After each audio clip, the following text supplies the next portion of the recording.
Exodus 1. These are the names of the sons of Israel who came to Egypt with Jacob, each with his household: Reuben, Simeon, Levi and Judah, Issachar, Zebulun and Benjamin, Dan and Naphtali, Gad and Asher. All the descendants of Jacob were 70 persons. Joseph was already in Egypt. Then Joseph died, and all his brothers and all that generation. But the people of Israel were fruitful and increased greatly. They multiplied and grew exceedingly strong, so that the land was filled with them. Now there arose a new king over Egypt, who did not know Joseph.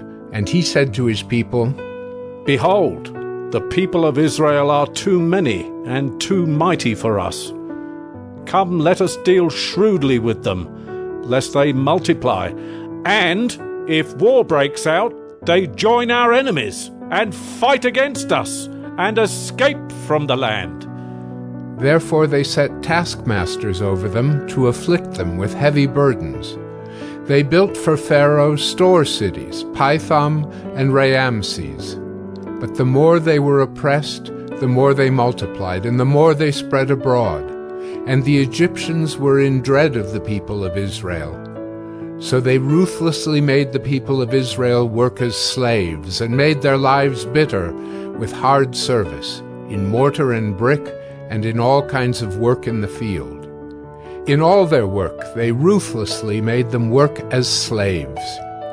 Then the king of Egypt said to the Hebrew midwives, one of whom was named Shiphrah and the other Puah, "When you serve as midwife to the Hebrew women, and see them on the birth stool, if it is a son, you shall kill him. But if it is a daughter, she shall live." But the midwives feared God, and did not do as the king of Egypt commanded them, but let the male children live. So the king of Egypt called the midwives, and said to them, "Why have you done this, and let the male children live?" The midwives said to Pharaoh, "Because the Hebrew women are not like the Egyptian women, for they are vigorous and give birth before the midwife comes to them." So God dealt well with the midwives, and the people multiplied and grew very strong. And because the midwives feared God, he gave them families. Then Pharaoh commanded all his people, "Every son that is born to the Hebrews you shall cast into the Nile, but you shall let every daughter live." Exodus 2. Now a man from the house of Levi went and took as his wife a Levite woman. The woman conceived and bore a son, and when she saw that he was a fine child, she hid him 3 months. When she could hide him no longer, she took for him a basket made of bulrushes, and daubed it with bitumen and pitch. She put the child in it, and placed it among the reeds by the riverbank. And his sister stood at a distance to know what would be done to him. Now the daughter of Pharaoh came down to bathe at the river, while her young women walked beside the river. She saw the basket among the reeds, and sent her servant woman, and she took it. When she opened it, she saw the child, and behold, the baby was crying. She took pity on him and said, "This is one of the Hebrews' children." Then his sister said to Pharaoh's daughter, "Shall I go and call you a nurse from the Hebrew women to nurse the child for you?" And Pharaoh's daughter said to her, "Go." So the girl went and called the child's mother. And Pharaoh's daughter said to her, "Take this child away and nurse him for me, and I will give you your wages." So the woman took the child and nursed him. When the child grew up, she brought him to Pharaoh's daughter, and he became her son. She named him Moses. "Because," she said, "I drew him out of the water."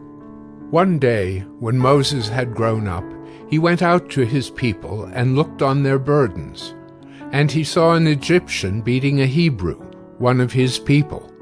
He looked this way and that, and seeing no one, he struck down the Egyptian and hid him in the sand. When he went out the next day, behold, 2 Hebrews were struggling together.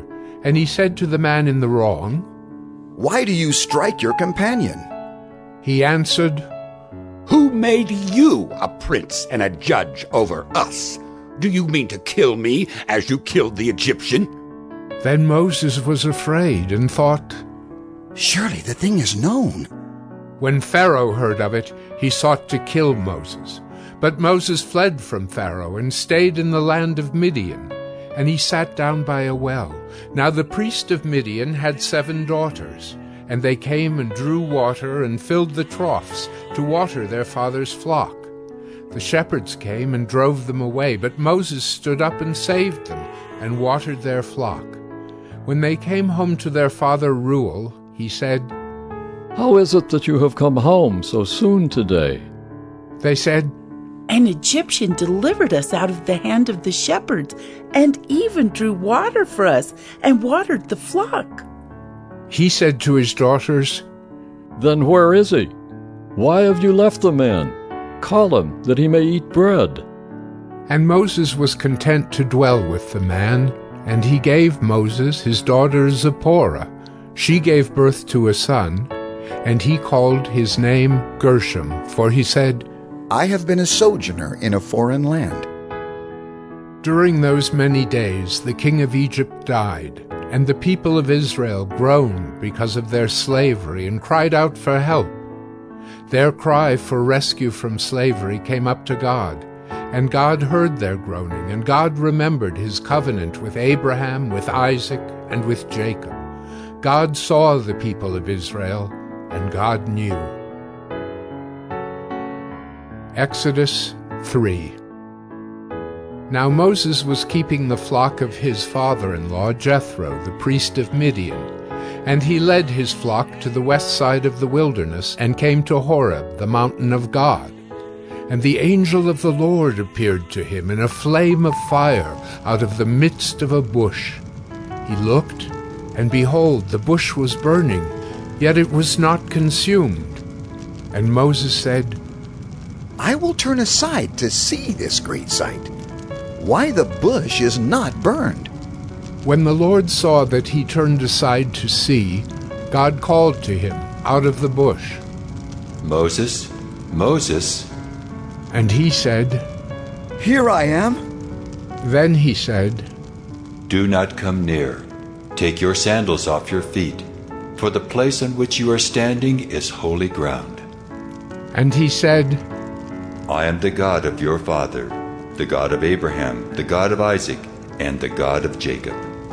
And Moses hid his face, for he was afraid to look at God.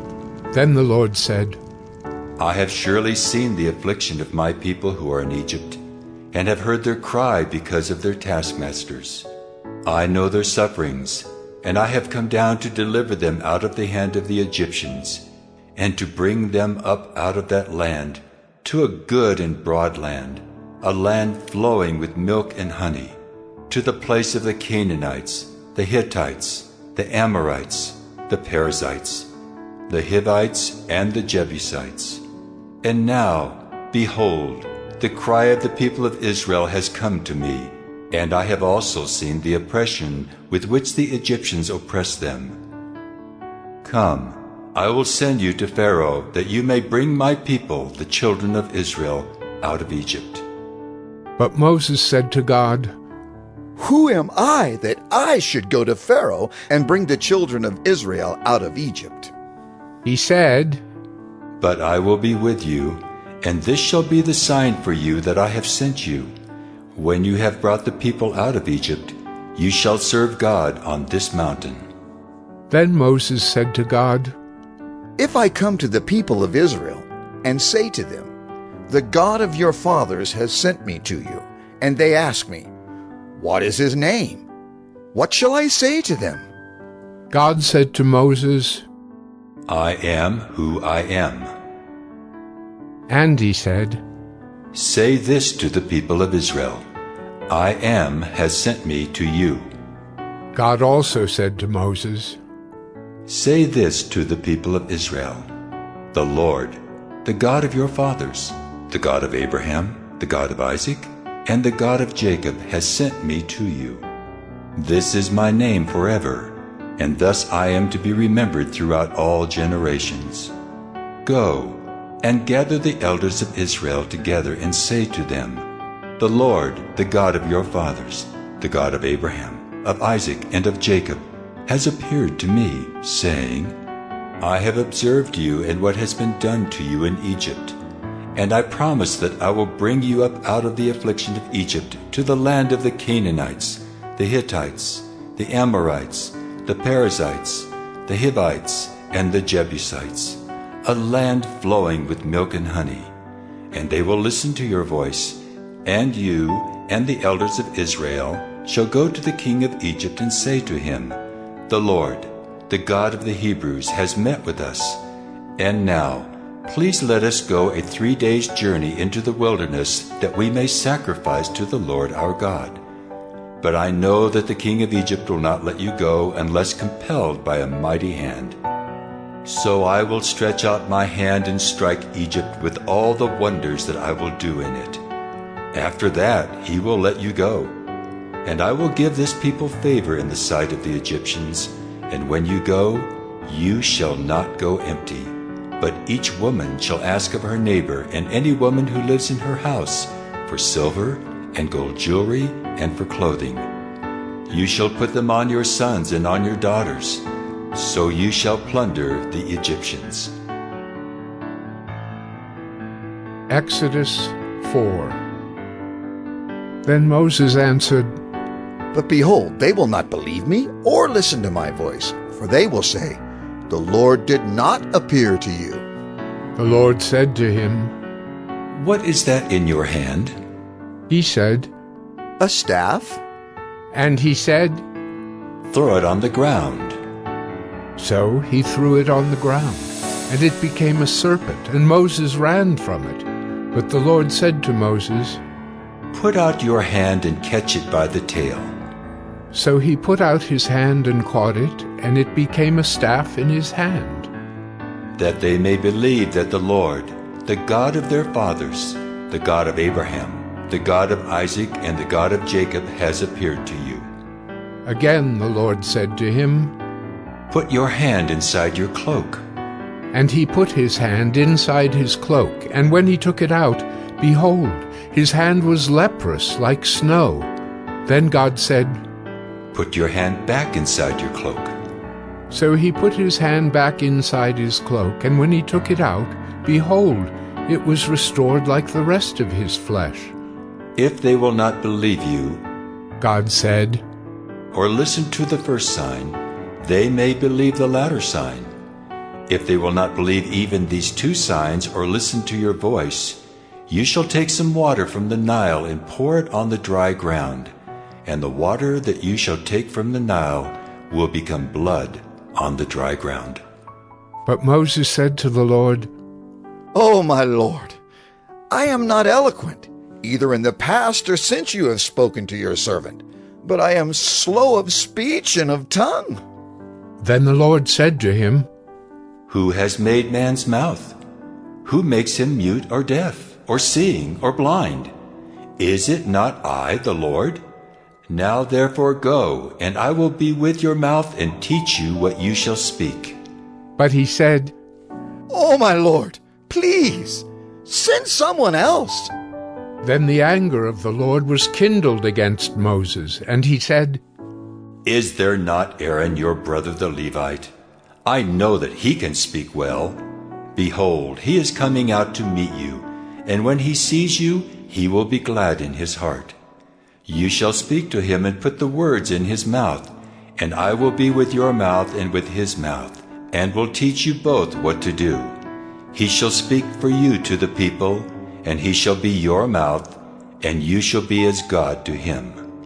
And take in your hand the staff with which you shall do the signs. Moses went back to Jethro, his father-in-law, and said to him, Please, let me go back to my brothers in Egypt, to see whether they are still alive. And Jethro said to Moses, Go in peace. And the Lord said to Moses in Midian, Go back to Egypt, for all the men who were seeking your life are dead. So Moses took his wife and his sons, and had them ride on a donkey, and went back to the land of Egypt. And Moses took the staff of God in his hand, and the Lord said to Moses, When you go back to Egypt, see that you do before Pharaoh all the miracles that I have put in your power. But I will harden his heart, so that he will not let the people go. Then you shall say to Pharaoh, Thus says the Lord, Israel is my firstborn son, and I say to you, Let my son go that he may serve me. If you refuse to let him go, behold, I will kill your firstborn son. At a lodging place on the way, the Lord met him, and sought to put him to death. Then Zipporah took a flint, and cut off her son's foreskin, and touched Moses' feet with it, and said, Surely you are a bridegroom of blood to me. So he let him alone. It was then that she said, A bridegroom of blood, because of the circumcision. The Lord said to Aaron, Go into the wilderness to meet Moses. So he went and met him at the mountain of God, and kissed him. And Moses told Aaron all the words of the Lord with which he had sent him to speak, and all the signs that he had commanded him to do. Then Moses and Aaron went and gathered together all the elders of the people of Israel. Aaron spoke all the words that the Lord had spoken to Moses, and did the signs in the sight of the people. And the people believed. And when they heard that the Lord had visited the people of Israel, and that he had seen their affliction, they bowed their heads and worshipped. Exodus 5. Afterward Moses and Aaron went and said to Pharaoh, Thus says the Lord, the God of Israel, Let my people go, that they may hold a feast to me in the wilderness. But Pharaoh said, Who is the Lord that I should obey his voice and let Israel go? I do not know the Lord, and moreover, I will not let Israel go. Then they said, The God of the Hebrews has met with us. Please let us go a 3 days' journey into the wilderness, that we may sacrifice to the Lord our God, lest he fall upon us with pestilence or with the sword. But the king of Egypt said to them, Moses and Aaron, why do you take the people away from their work? Get back to your burdens. And Pharaoh said, Behold, the people of the land are now many, and you make them rest from their burdens? The same day Pharaoh commanded the taskmasters of the people and their foremen, You shall no longer give the people straw to make bricks, as in the past. Let them go and gather straw for themselves. But the number of bricks that they made in the past you shall impose on them. You shall by no means reduce it, for they are idle. Therefore they cry, Let us go and offer sacrifice to our God. Let heavier work be laid on the men, that they may labor at it and pay no regard to lying words. So the taskmasters and the foremen of the people went out and said to the people, Thus says Pharaoh, I will not give you straw. Go and get your straw yourselves wherever you can find it, but your work will not be reduced in the least. So the people were scattered throughout all the land of Egypt to gather stubble for straw. The taskmasters were urgent, saying, Complete your work, your daily task each day, as when there was straw. And the foremen of the people of Israel, whom Pharaoh's taskmasters had set over them, were beaten and were asked, Why have you not done all your task of making bricks today and yesterday, as in the past? Then the foreman of the people of Israel came and cried to Pharaoh, Why do you treat your servants like this? No straw is given to your servants, yet they say to us, Make bricks! And behold, your servants are beaten, but the fault is in your own people. But he said, You are idle, you are idle. That is why you say, Let us go and sacrifice to the Lord. Go now and work. No straw will be given you, but you must still deliver the same number of bricks. The foreman of the people of Israel saw that they were in trouble when they said, You shall by no means reduce your number of bricks, your daily task each day. They met Moses and Aaron, who were waiting for them as they came out from Pharaoh, and they said to them, The Lord look on you and judge, because you have made a stink in the sight of Pharaoh and his servants, and have put a sword in their hand to kill us. Then Moses turned to the Lord and said, O Lord, why have you done evil to this people? Why did you ever send me?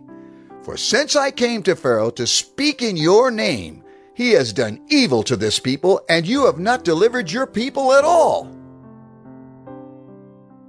Exodus 6. But the Lord said to Moses, Now you shall see what I will do to Pharaoh. For with a strong hand he will send them out, and with a strong hand he will drive them out of his land. God spoke to Moses and said to him, I am the Lord. I appeared to Abraham, to Isaac, and to Jacob as God Almighty. But by my name the Lord I did not make myself known to them. I also established my covenant with them to give them the land of Canaan, the land in which they lived as sojourners. Moreover, I have heard the groaning of the people of Israel, whom the Egyptians hold as slaves, and I have remembered my covenant. Say therefore to the people of Israel, I am the Lord, and I will bring you out from under the burdens of the Egyptians, and I will deliver you from slavery to them, and I will redeem you with an outstretched arm and with great acts of judgment. I will take you to be my people, and I will be your God. And you shall know that I am the Lord your God, who has brought you out from under the burdens of the Egyptians. I will bring you into the land that I swore to give to Abraham, to Isaac, and to Jacob. I will give it to you for a possession. I am the Lord. Moses spoke thus to the people of Israel, but they did not listen to Moses because of their broken spirit and harsh slavery. So the Lord said to Moses, Go in, tell Pharaoh, king of Egypt, to let the people of Israel go out of his land. But Moses said to the Lord, Behold, the people of Israel have not listened to me. How then shall Pharaoh listen to me? For I am of uncircumcised lips. But the Lord spoke to Moses and Aaron and gave them a charge about the people of Israel and about Pharaoh, king of Egypt, to bring the people of Israel out of the land of Egypt. These are the heads of their fathers' houses, the sons of Reuben, the firstborn of Israel. Enoch, Palu, Hezron, and Carmi. These are the clans of Reuben. The sons of Simeon. Jemuel, Jamin, Ohad, Jachin, Zohar, and Shaul the son of a Canaanite woman. These are the clans of Simeon. These are the names of the sons of Levi, according to their generations. Gershon, Kohath, and Merari. The years of the life of Levi being 137 years. The sons of Gershon. Libni and Shimei by their clans. The sons of Kohath. Amram, Izhar, Hebron, and Uzziel. The years of the life of Kohath being 133 years. The sons of Merari. Malai and Mushai. These are the clans of the Levites according to their generations. Amram took as his wife Jochebed, his father's sister, and she bore him Aaron and Moses, the years of the life of Amram being 137 years. The sons of Izhar. Korah, Nephig, and Zikri. The sons of Uzziel. Mishael, Elzaphan, and Sithri. Aaron took as his wife Elisheba, the daughter of Amminadab and the sister of Nahshon, and she bore him Nadab, Abihu, Eleazar, and Ithamar. The sons of Korah. Asser, Elkanah, and Ubiasaph. These are the clans of the Korahites. Eleazar, Aaron's son, took as his wife one of the daughters of Putiel, and she bore him Phinehas. These are the heads of the fathers' houses of the Levites by their clans. These are the Aaron and Moses to whom the Lord said, Bring out the people of Israel from the land of Egypt by their hosts. It was they who spoke to Pharaoh, king of Egypt, about bringing out the people of Israel from Egypt, this Moses and this Aaron. On the day when the Lord spoke to Moses in the land of Egypt, the Lord said to Moses, I am the Lord. Tell Pharaoh, king of Egypt, all that I say to you. But Moses said to the Lord, Behold, I am of uncircumcised lips. How will Pharaoh listen to me? Exodus 7. And the Lord said to Moses, See, I have made you like God to Pharaoh, and your brother Aaron shall be your prophet. You shall speak all that I command you, and your brother Aaron shall tell Pharaoh to let the people of Israel go out of his land. But I will harden Pharaoh's heart, and though I multiply my signs and wonders in the land of Egypt, Pharaoh will not listen to you. Then I will lay my hand on Egypt and bring my hosts, my people, the children of Israel, out of the land of Egypt by great acts of judgment. The Egyptians shall know that I am the Lord when I stretch out my hand against Egypt and bring out the people of Israel from among them. Moses and Aaron did so. They did just as the Lord commanded them. Now Moses was 80 years old, and Aaron 83 years old when they spoke to Pharaoh. Then the Lord said to Moses and Aaron, When Pharaoh says to you, Prove yourselves by working a miracle, then you shall say to Aaron, Take your staff and cast it down before Pharaoh, that it may become a serpent. So Moses and Aaron went to Pharaoh and did just as the Lord commanded. Aaron cast down his staff before Pharaoh and his servants, and it became a serpent. Then Pharaoh summoned the wise men and the sorcerers, and they, the magicians of Egypt, also did the same by their secret arts. For each man cast down his staff, and they became serpents. But Aaron's staff swallowed up their staffs. Still Pharaoh's heart was hardened, and he would not listen to them, as the Lord had said.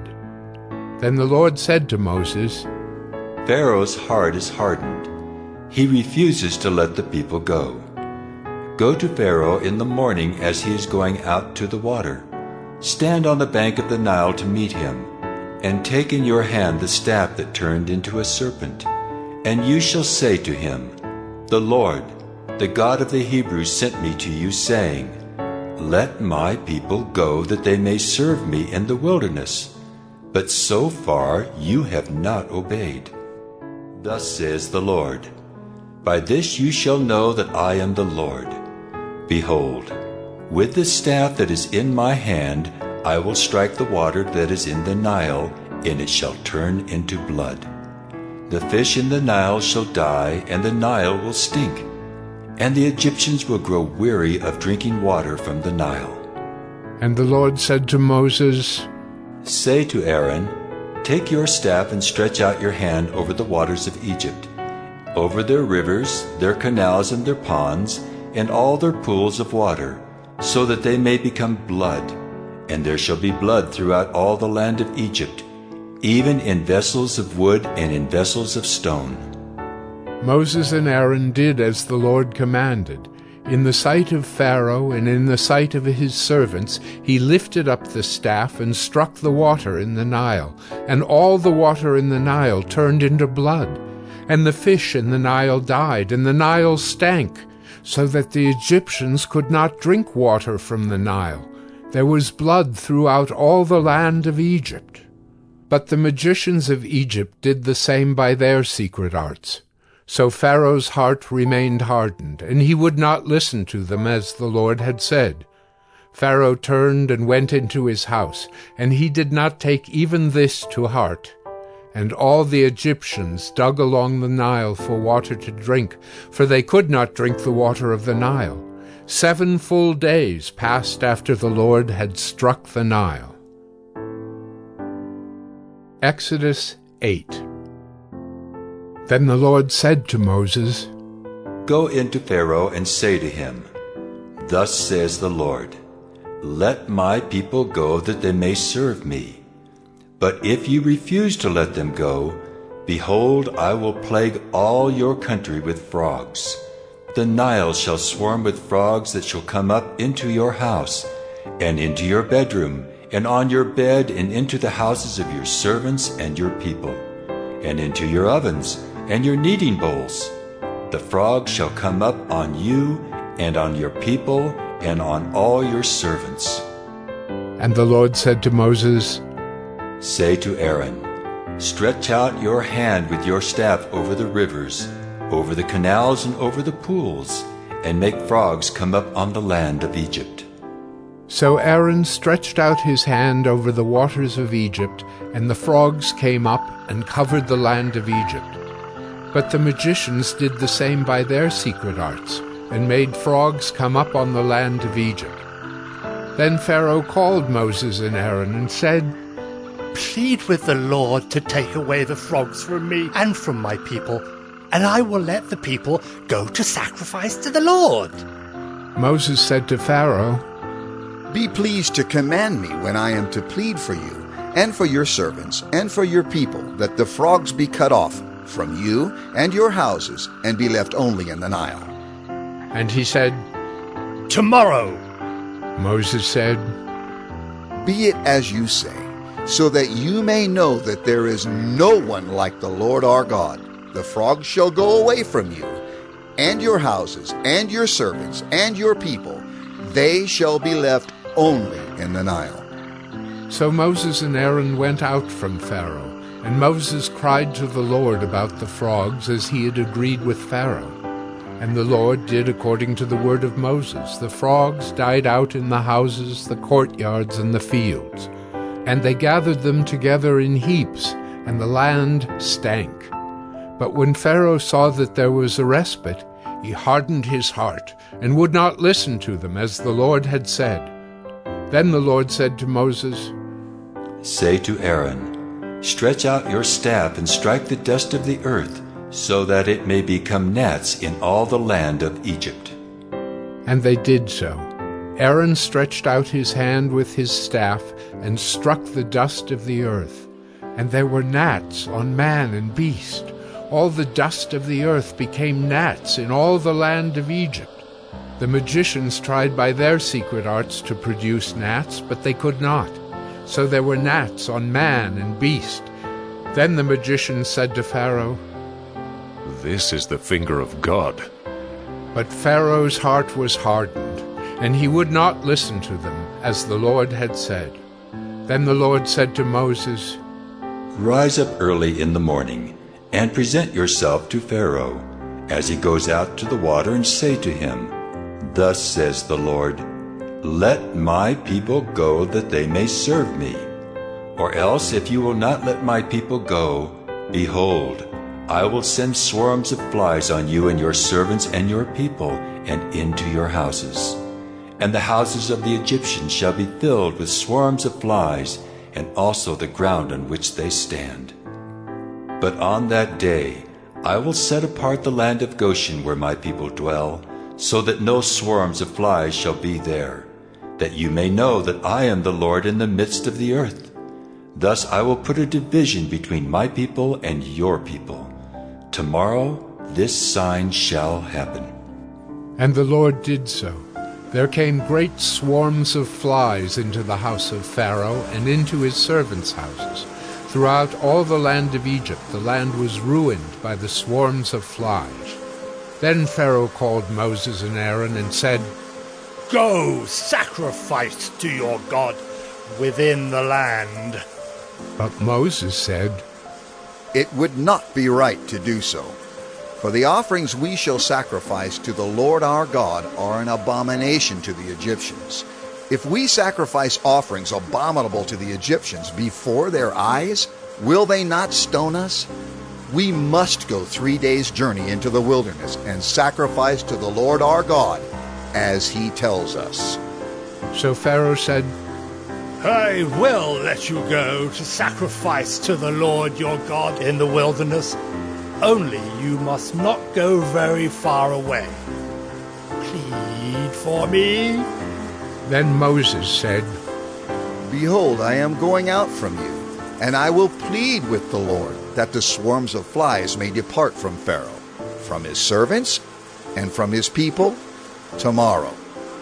Only let not Pharaoh cheat again by not letting the people go to sacrifice to the Lord." So Moses went out from Pharaoh and prayed to the Lord. And the Lord did as Moses asked, and removed the swarms of flies from Pharaoh, from his servants, and from his people. Not one remained.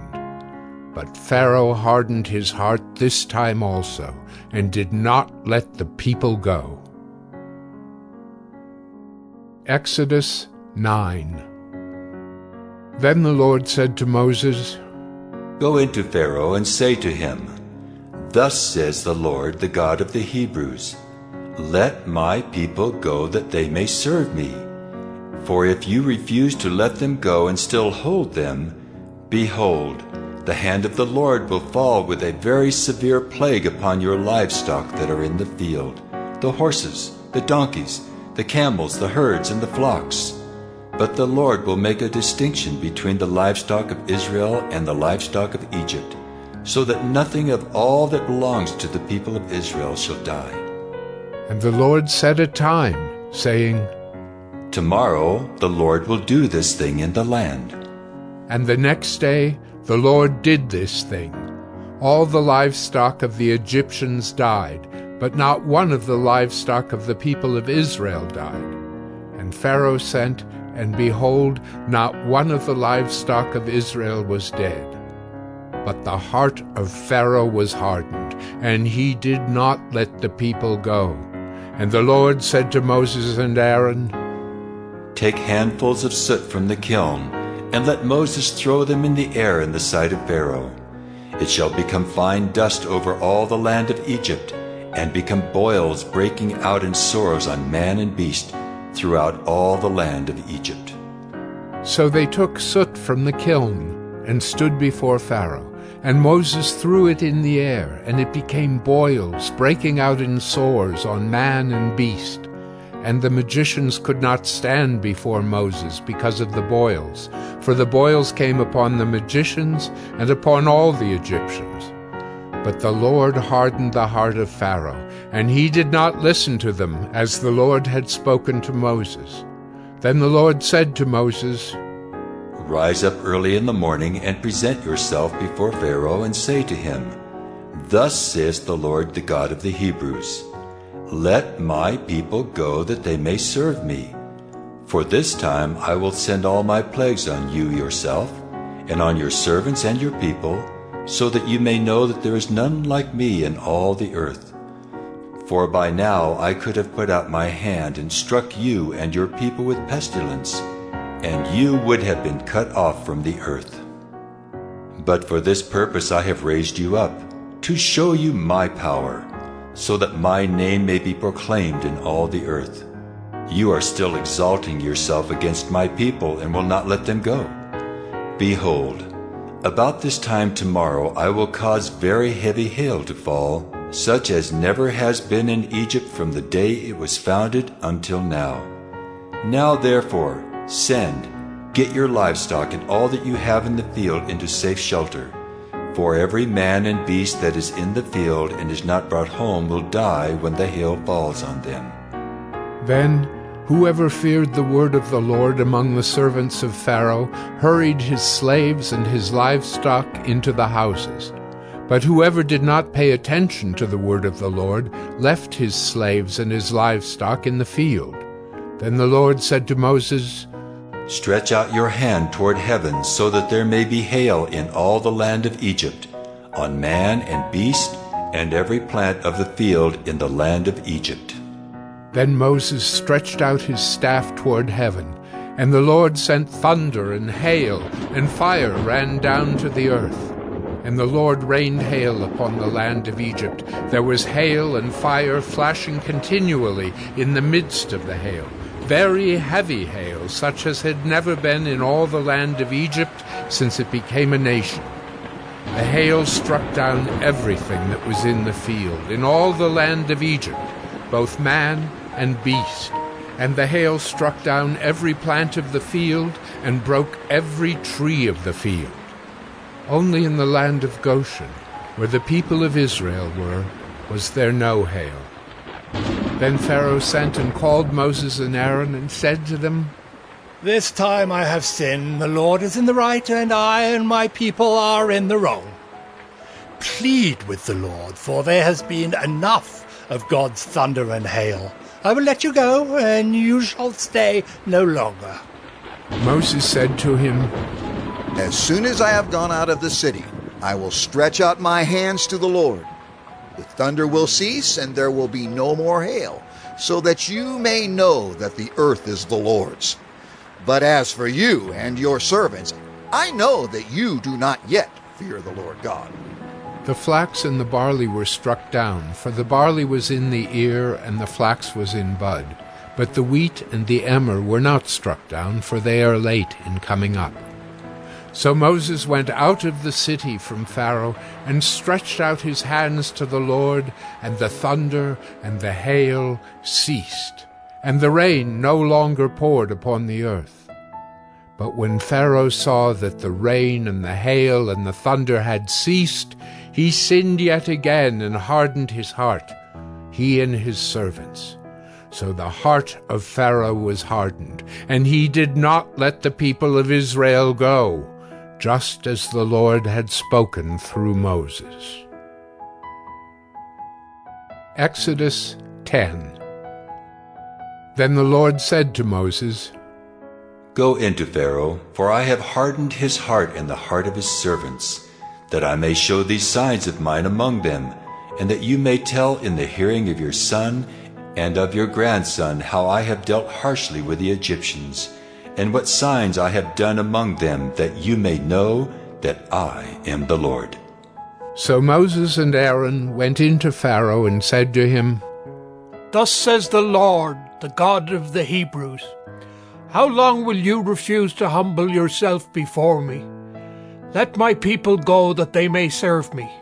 For if you refuse to let my people go, behold, tomorrow I will bring locusts into your country, and they shall cover the face of the land, so that no one can see the land.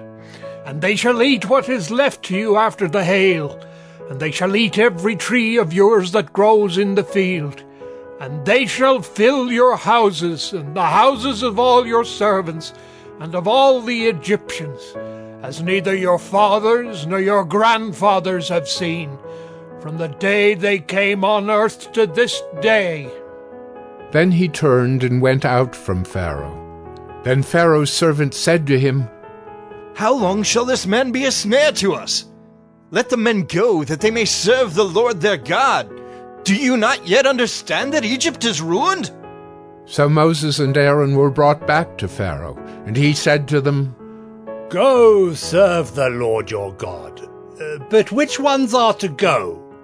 Moses said, We will go with our young and our old. We will go with our sons and daughters, and with our flocks and herds, for we must hold a feast to the Lord. But he said to them, The Lord be with you if ever I let you and your little ones go. Look, you have some evil purpose in mind. No! Go, the men among you, and serve the Lord, for that is what you are asking. And they were driven out from Pharaoh's presence. Then the Lord said to Moses, Stretch out your hand over the land of Egypt for the locusts, so that they may come upon the land of Egypt, and eat every plant in the land, all that the hail has left. So Moses stretched out his staff over the land of Egypt, and the Lord brought an east wind upon the land all that day and all that night. When it was morning, the east wind had brought the locusts. The locusts came up over all the land of Egypt, and settled on the whole country of Egypt. such a dense swarm of locusts as had never been before, nor ever will be again. They covered the face of the whole land, so that the land was darkened, and they ate all the plants in the land and all the fruit of the trees that the hail had left. Not a green thing remained, neither tree nor plant of the field, through all the land of Egypt. Then Pharaoh hastily called Moses and Aaron and said, I have sinned against the Lord your God and against you. Now therefore, forgive my sin, please, only this once, and plead with the Lord your God only to remove this death from me. So he went out from Pharaoh and pleaded with the Lord.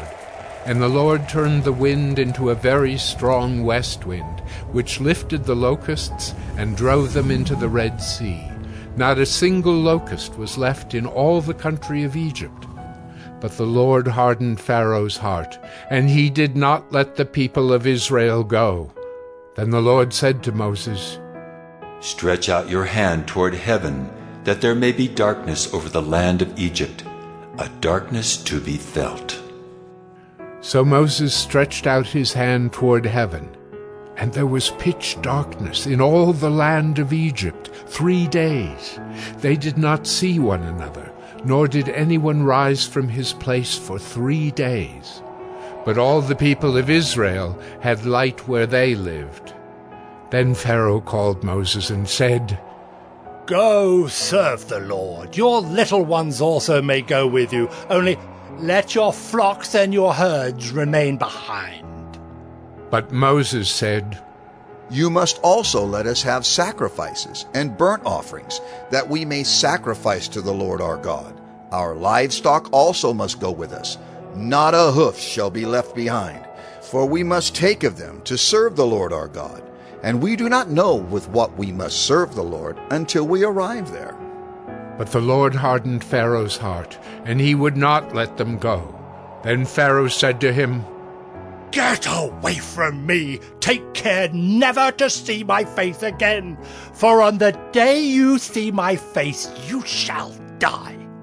Moses said, As you say, I will not see your face again. Exodus 11. The Lord said to Moses, Yet one plague more I will bring upon Pharaoh and upon Egypt. Afterward he will let you go from here. When he lets you go, he will drive you away completely. Speak now in the hearing of the people, that they ask every man of his neighbor and every woman of her neighbor for silver and gold jewelry. And the Lord gave the people favor in the sight of the Egyptians. Moreover, the man Moses was very great in the land of Egypt, in the sight of Pharaoh's servants, and in the sight of the people. So Moses said, Thus says the Lord, About midnight I will go out in the midst of Egypt, and every firstborn in the land of Egypt shall die, from the firstborn of Pharaoh who sits on his throne, even to the firstborn of the slave girl who is behind the handmill, and all the firstborn of the cattle. There shall be a great cry throughout all the land of Egypt, such as there has never been, nor ever will be again. But not a dog shall growl against any of the people of Israel, either man or beast, that you may know that the Lord makes a distinction between Egypt and Israel. And all these your servants shall come down to me and bow down to me, saying, Get out, you and all the people who follow you. And after that, I will go out. And he went out from Pharaoh in hot anger. Then the Lord said to Moses, Pharaoh will not listen to you, that my wonders may be multiplied in the land of Egypt.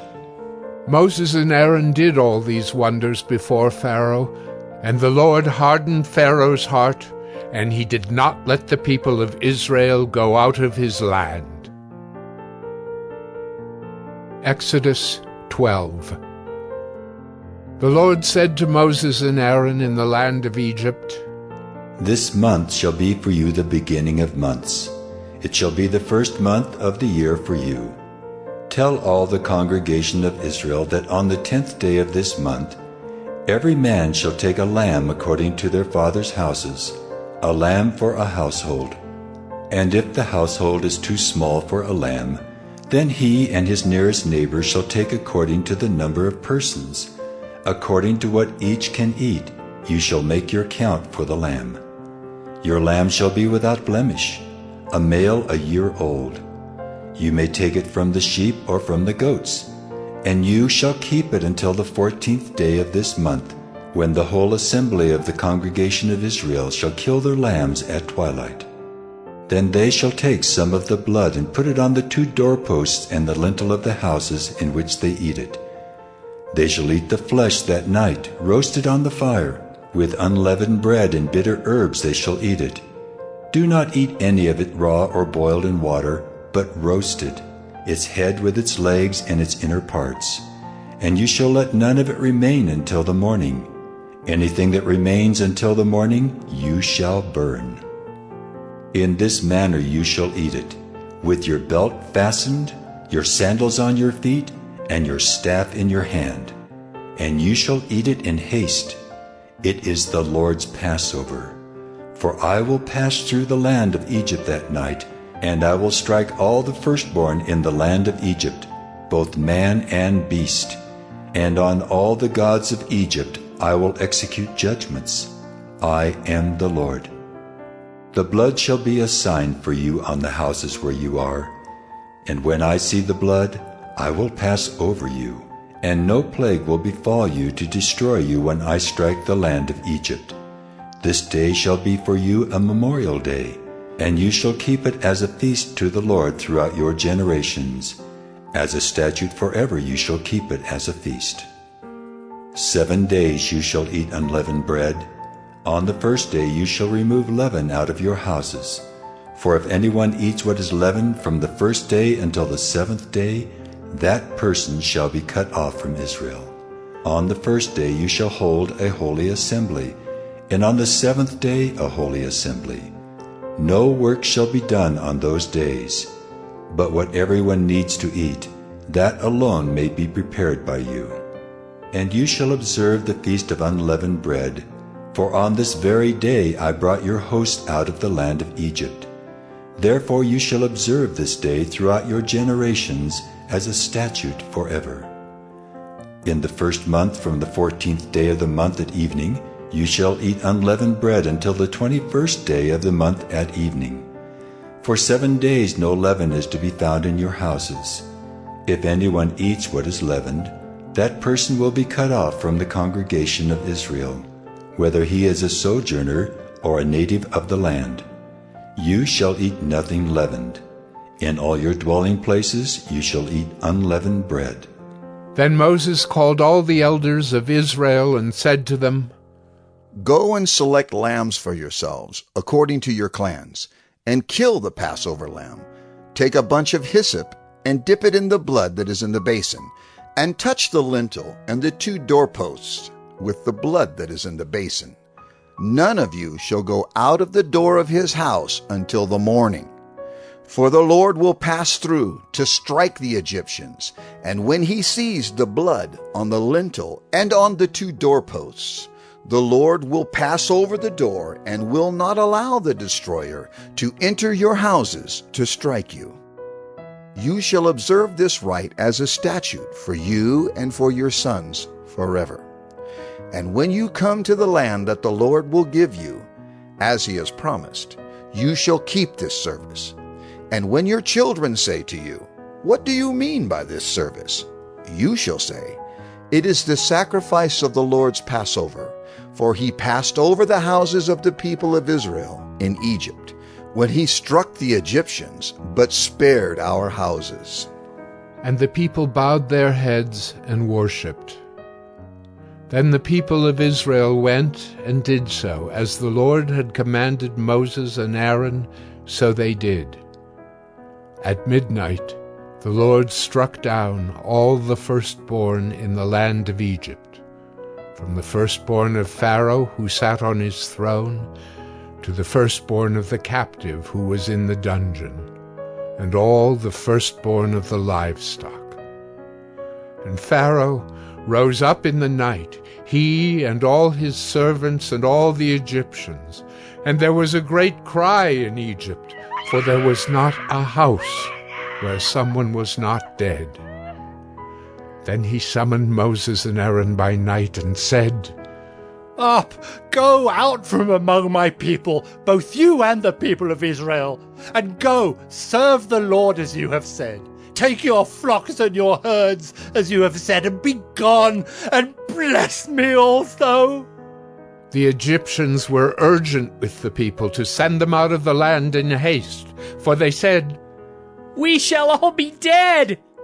So the people took their dough before it was leavened, their kneading bowls being bound up in their cloaks on their shoulders. The people of Israel had also done as Moses told them, for they had asked the Egyptians for silver and gold jewelry and for clothing. And the Lord had given the people favor in the sight of the Egyptians, so that they let them have what they asked. Thus they plundered the Egyptians, and the people of Israel journeyed from Ramesses to Succoth, about 600,000 men on foot, besides women and children. A mixed multitude also went up with them, and very much livestock, both flocks and herds. And they baked unleavened cakes of the dough that they had brought out of Egypt, for it was not leavened, because they were thrust out of Egypt and could not wait, nor had they prepared any provisions for themselves. The time that the people of Israel lived in Egypt was 430 years. At the end of 430 years, on that very day, all the hosts of the Lord went out from the land of Egypt. It was a night of watching by the Lord, to bring them out of the land of Egypt. So this same night is a night of watching kept to the Lord by all the people of Israel throughout their generations. And the Lord said to Moses and Aaron, This is the statute of the Passover. No foreigner shall eat of it, but every slave that is bought for money may eat of it after you have circumcised him. No foreigner or hired servant may eat of it. It shall be eaten in one house. You shall not take any of the flesh outside the house, and you shall not break any of its bones. All the congregation of Israel shall keep it. If a stranger shall sojourn with you, and would keep the Passover to the Lord, let all his males be circumcised. Then he may come near and keep it. He shall be as a native of the land, but no uncircumcised person shall eat of it. There shall be one law for the native and for the stranger who sojourns among you. All the people of Israel did just as the Lord commanded Moses and Aaron. And on that very day the Lord brought the people of Israel out of the land of Egypt by their hosts. Exodus 13. The Lord said to Moses, Consecrate to me all the firstborn. Whatever is the first to open the womb among the people of Israel, both of man and of beast, is mine. Then Moses said to the people, Remember this day in which you came out from Egypt, out of the house of slavery. For by a strong hand the Lord brought you out from this place. No leavened bread shall be eaten. Today, in the month of Abib, you are going out. And when the Lord brings you into the land of the Canaanites, the Hittites, the Amorites, the Hivites, and the Jebusites, which he swore to your fathers to give you, a land flowing with milk and honey, you shall keep this service in this month. 7 days you shall eat unleavened bread, and on the 7th day there shall be a feast to the Lord. Unleavened bread shall be eaten for 7 days. No leavened bread shall be seen with you, and no leaven shall be seen with you in all your territory. You shall tell your son on that day, It is because of what the Lord did for me when I came out of Egypt, and it shall be to you as a sign on your hand, and as a memorial between your eyes, that the law of the Lord may be in your mouth. For with a strong hand the Lord has brought you out of Egypt. You shall therefore keep this statute at its appointed time from year to year. When the Lord brings you into the land of the Canaanites, as he swore to you and your fathers, and shall give it to you, you shall set apart to the Lord all that first opens the womb. All the firstborn of your animals that are males shall be the Lord's.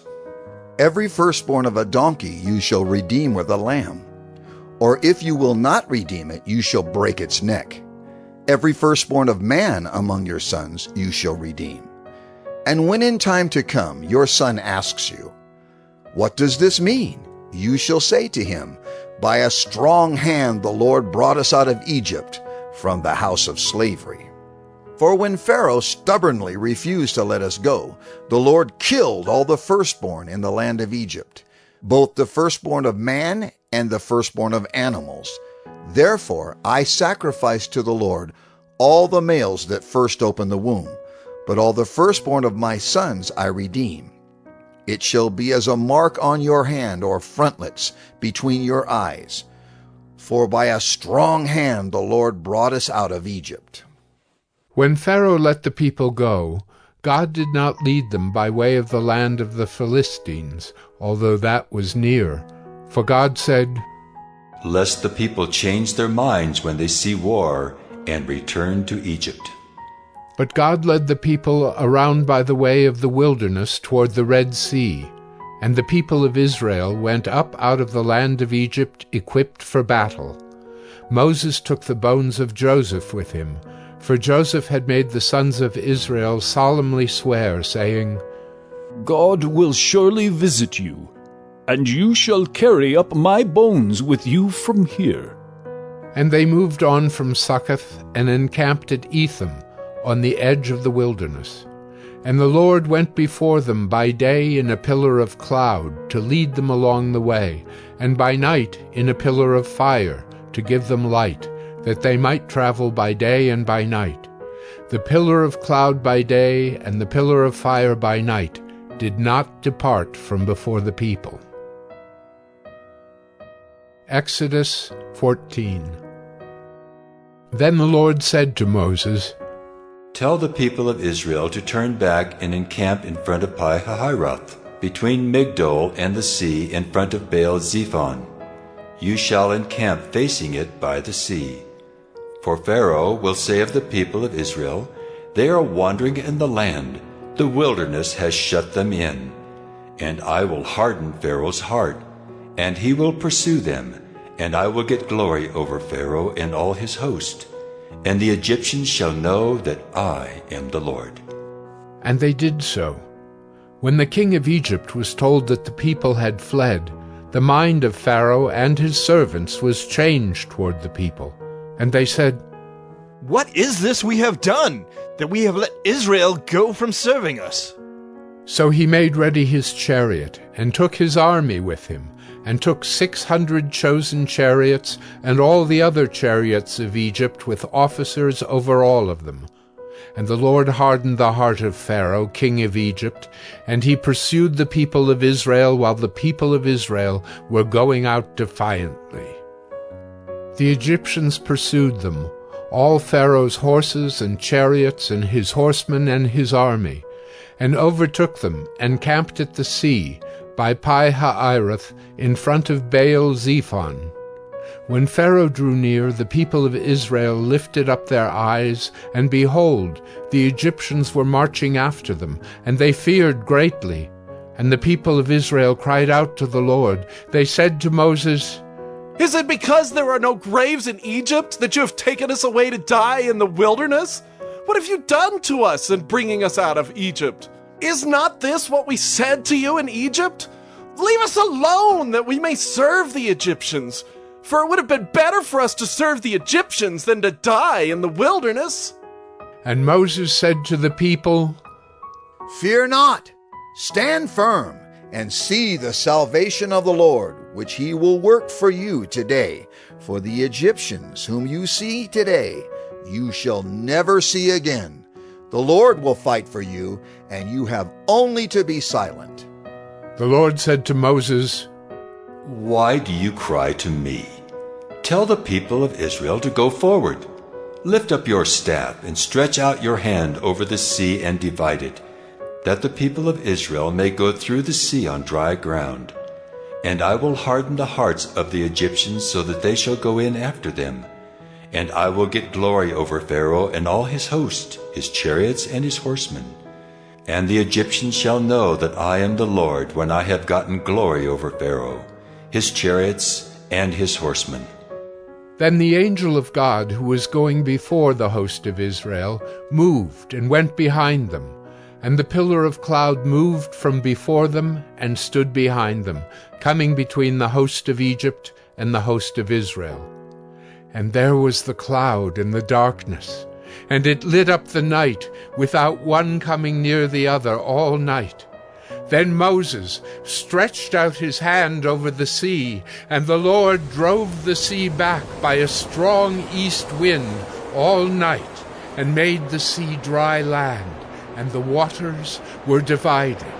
And the people of Israel went into the midst of the sea on dry ground, the waters being a wall to them on their right hand and on their left. The Egyptians pursued and went in after them into the midst of the sea, all Pharaoh's horses, his chariots, and his horsemen.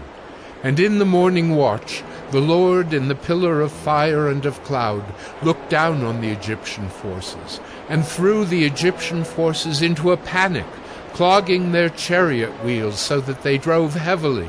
And the Egyptians said, "Let us flee from before Israel, for the Lord fights for them against the Egyptians." Then the Lord said to Moses, Stretch out your hand over the sea, that the water may come back upon the Egyptians, upon their chariots and upon their horsemen. So Moses stretched out his hand over the sea, and the sea returned to its normal course when the morning appeared. And as the Egyptians fled into it, the Lord threw the Egyptians into the midst of the sea. The waters returned and covered the chariots and the horsemen. Of all the host of Pharaoh that had followed them into the sea, not one of them remained. But the people of Israel walked on dry ground through the sea, the waters being a wall to them on their right hand and on their left. Thus the Lord saved Israel that day from the hand of the Egyptians, and Israel saw the Egyptians dead on the seashore. Israel saw the great power that the Lord used against the Egyptians. So the people feared the Lord, and they believed in the Lord and in his servant Moses. Exodus 15. Then Moses and the people of Israel sang this song to the Lord, saying, I will sing to the Lord, for he has triumphed gloriously. The horse and his rider he has thrown into the sea. The Lord is my strength and my song, and he has become my salvation. This is my God, and I will praise him, my father's God, and I will exalt him. The Lord is a man of war. The Lord is his name. Pharaoh's chariots and his host he cast into the sea, and his chosen officers were sunk in the Red Sea. The floods covered them. They went down into the depths like a stone.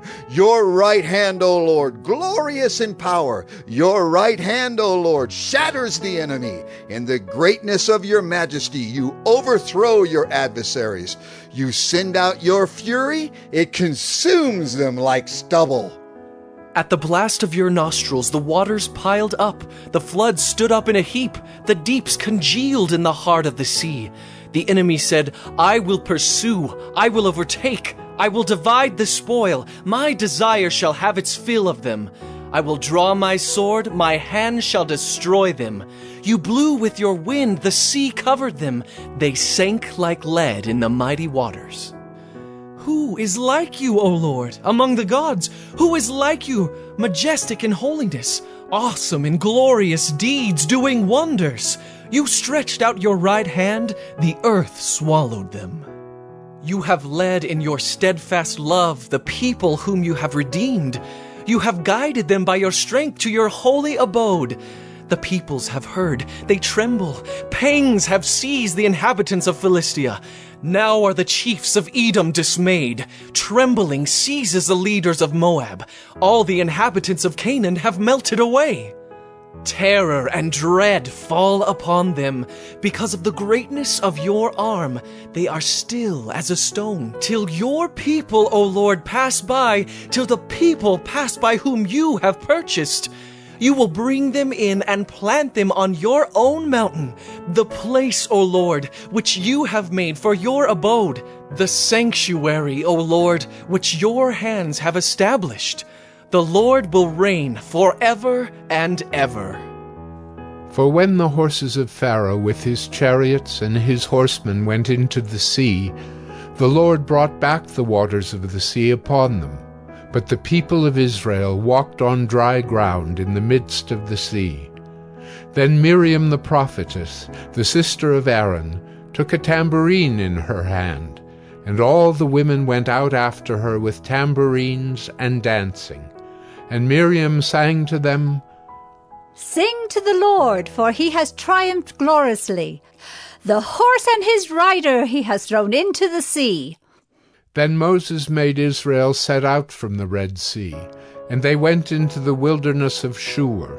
They went 3 days in the wilderness, and found no water. When they came to Marah, they could not drink the water of Marah, because it was bitter. Therefore it was named Marah. And the people grumbled against Moses, saying, "What shall we drink?"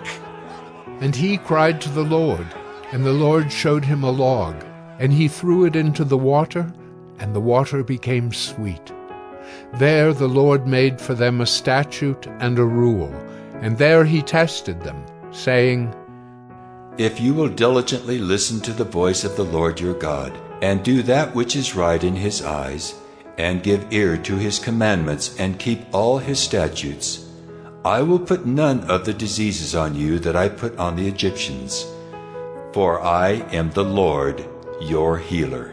Then they came to Elim, where there were 12 springs of water and 70 palm trees, and they encamped there by the water. Exodus 16. They set out from Elim, and all the congregation of the people of Israel came to the wilderness of Sin, which is between Elim and Sinai, on the 15th day of the 2nd month after they had departed from the land of Egypt. And the whole congregation of the people of Israel grumbled against Moses and Aaron in the wilderness. And the people of Israel said to them, Would that we had died by the hand of the Lord in the land of Egypt, when we sat by the meat pots and ate bread to the full. For you have brought us out into this wilderness to kill this whole assembly with hunger. Then the Lord said to Moses, Behold, I am about to rain bread from heaven for you, and the people shall go out and gather a day's portion every day, that I may test them, whether they will walk in my law or not. On the 6th day, when they prepare what they bring in, it will be twice as much as they gather daily. So Moses and Aaron said to all the people of Israel, At evening you shall know that it was the Lord who brought you out of the land of Egypt. And in the morning you shall see the glory of the Lord, because he has heard your grumbling against the Lord. For what are we that you grumble against us? And Moses said, When the Lord gives you in the evening meat to eat, and in the morning bread to the full, because the Lord has heard your grumbling that you grumble against him, what are we? Your grumbling is not against us, but against the Lord. Then Moses said to Aaron, Say to the whole congregation of the people of Israel, Come near before the Lord, for he has heard your grumbling. And as soon as Aaron spoke to the whole congregation of the people of Israel, they looked toward the wilderness. And behold, the glory of the Lord appeared in the cloud. And the Lord said to Moses, I have heard the grumbling of the people of Israel. Say to them, At twilight you shall eat meat, and in the morning you shall be filled with bread. Then you shall know that I am the Lord your God. In the evening, quail came up and covered the camp, and in the morning dew lay around the camp. And when the dew had gone up, there was on the face of the wilderness a fine flake-like thing, fine as frost on the ground. When the people of Israel saw it, they said to one another, "What is it?" For they did not know what it was. And Moses said to them, "It is the bread that the Lord has given you to eat.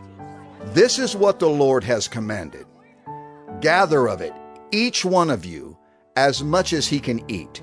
You shall each take an omer, according to the number of the persons that each of you has in his tent." And the people of Israel did so. They gathered, some more, some less. But when they measured it with an omer, whoever gathered much had nothing left over, and whoever gathered little had no lack. Each of them gathered as much as he could eat.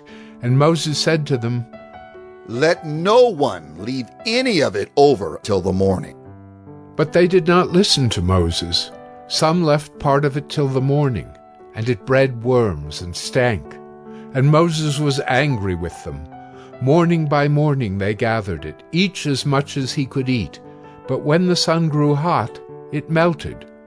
On the 6th day they gathered twice as much bread, 2 omers each. And when all the leaders of the congregation came and told Moses, he said to them, "This is what the Lord has commanded. Tomorrow is a day of solemn rest, a holy Sabbath to the Lord. Bake what you will bake, and boil what you will boil, and all that is left over lay aside to be kept till the morning." So they laid it aside till the morning, as Moses commanded them. And it did not stink, and there were no worms in it. Moses said, "Eat it today, for today is a Sabbath to the Lord. Today you will not find it in the field. 6 days you shall gather it, but on the 7th day, which is a Sabbath, there will be none." On the 7th day some of the people went out to gather, but they found none. And the Lord said to Moses, How long will you refuse to keep my commandments and my laws? See, the Lord has given you the Sabbath.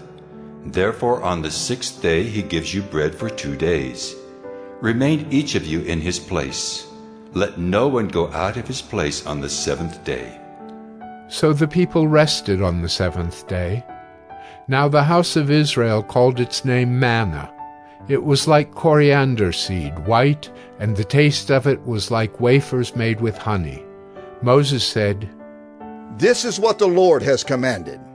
Let an omer of it be kept throughout your generations, so that they may see the bread with which I fed you in the wilderness, when I brought you out of the land of Egypt." And Moses said to Aaron, "Take a jar and put an omer of manna in it, and place it before the Lord to be kept throughout your generations." As the Lord commanded Moses, so Aaron placed it before the testimony to be kept.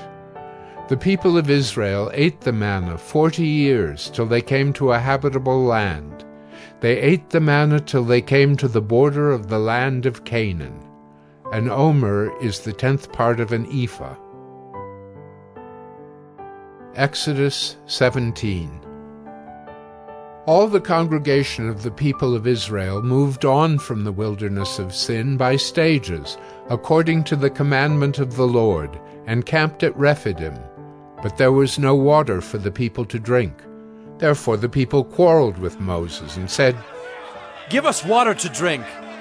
And Moses said to them, "Why do you quarrel with me? Why do you test the Lord?" But the people thirsted there for water, and the people grumbled against Moses and said, "Why did you bring us up out of Egypt to kill us and our children and our livestock with thirst?" So Moses cried to the Lord, "What shall I do with this people? They are almost ready to stone me." And the Lord said to Moses, Pass on before the people, taking with you some of the elders of Israel, and take in your hand the staff with which you struck the Nile, and go. Behold, I will stand before you there on the rock at Horeb, and you shall strike the rock, and water shall come out of it, and the people will drink. And Moses did so in the sight of the elders of Israel. And he called the name of the place Massah and Meribah, because of the quarreling of the people of Israel, and because they tested the Lord by saying, Is the Lord among us or not? Then Amalek came and fought with Israel at Rephidim. So Moses said to Joshua, Choose for us men, and go out and fight with Amalek. Tomorrow I will stand on the top of the hill with the staff of God in my hand. So Joshua did as Moses told him, and fought with Amalek, while Moses, Aaron, and Hur went up to the top of the hill. Whenever Moses held up his hand, Israel prevailed, and whenever he lowered his hand, Amalek prevailed. But Moses' hands grew weary, so they took a stone and put it under him, and he sat on it, while Aaron and Hur held up his hands, one on one side and the other on the other side. So his hands were steady until the going down of the sun. And Joshua overwhelmed Amalek and his people with the sword. Then the Lord said to Moses, Write this as a memorial in a book and recite it in the ears of Joshua, that I will utterly blot out the memory of Amalek from under heaven. And Moses built an altar and called the name of it, The Lord is my banner, saying, A hand upon the throne of the Lord. The Lord will have war with Amalek from generation to generation. Exodus 18. Jethro, the priest of Midian, Moses' father-in-law, heard of all that God had done for Moses and for Israel his people, how the Lord had brought Israel out of Egypt. Now Jethro, Moses' father-in-law, had taken Zipporah, Moses' wife, after he had sent her home, along with her 2 sons. The name of the one was Gershom, for he said, I have been a sojourner in a foreign land.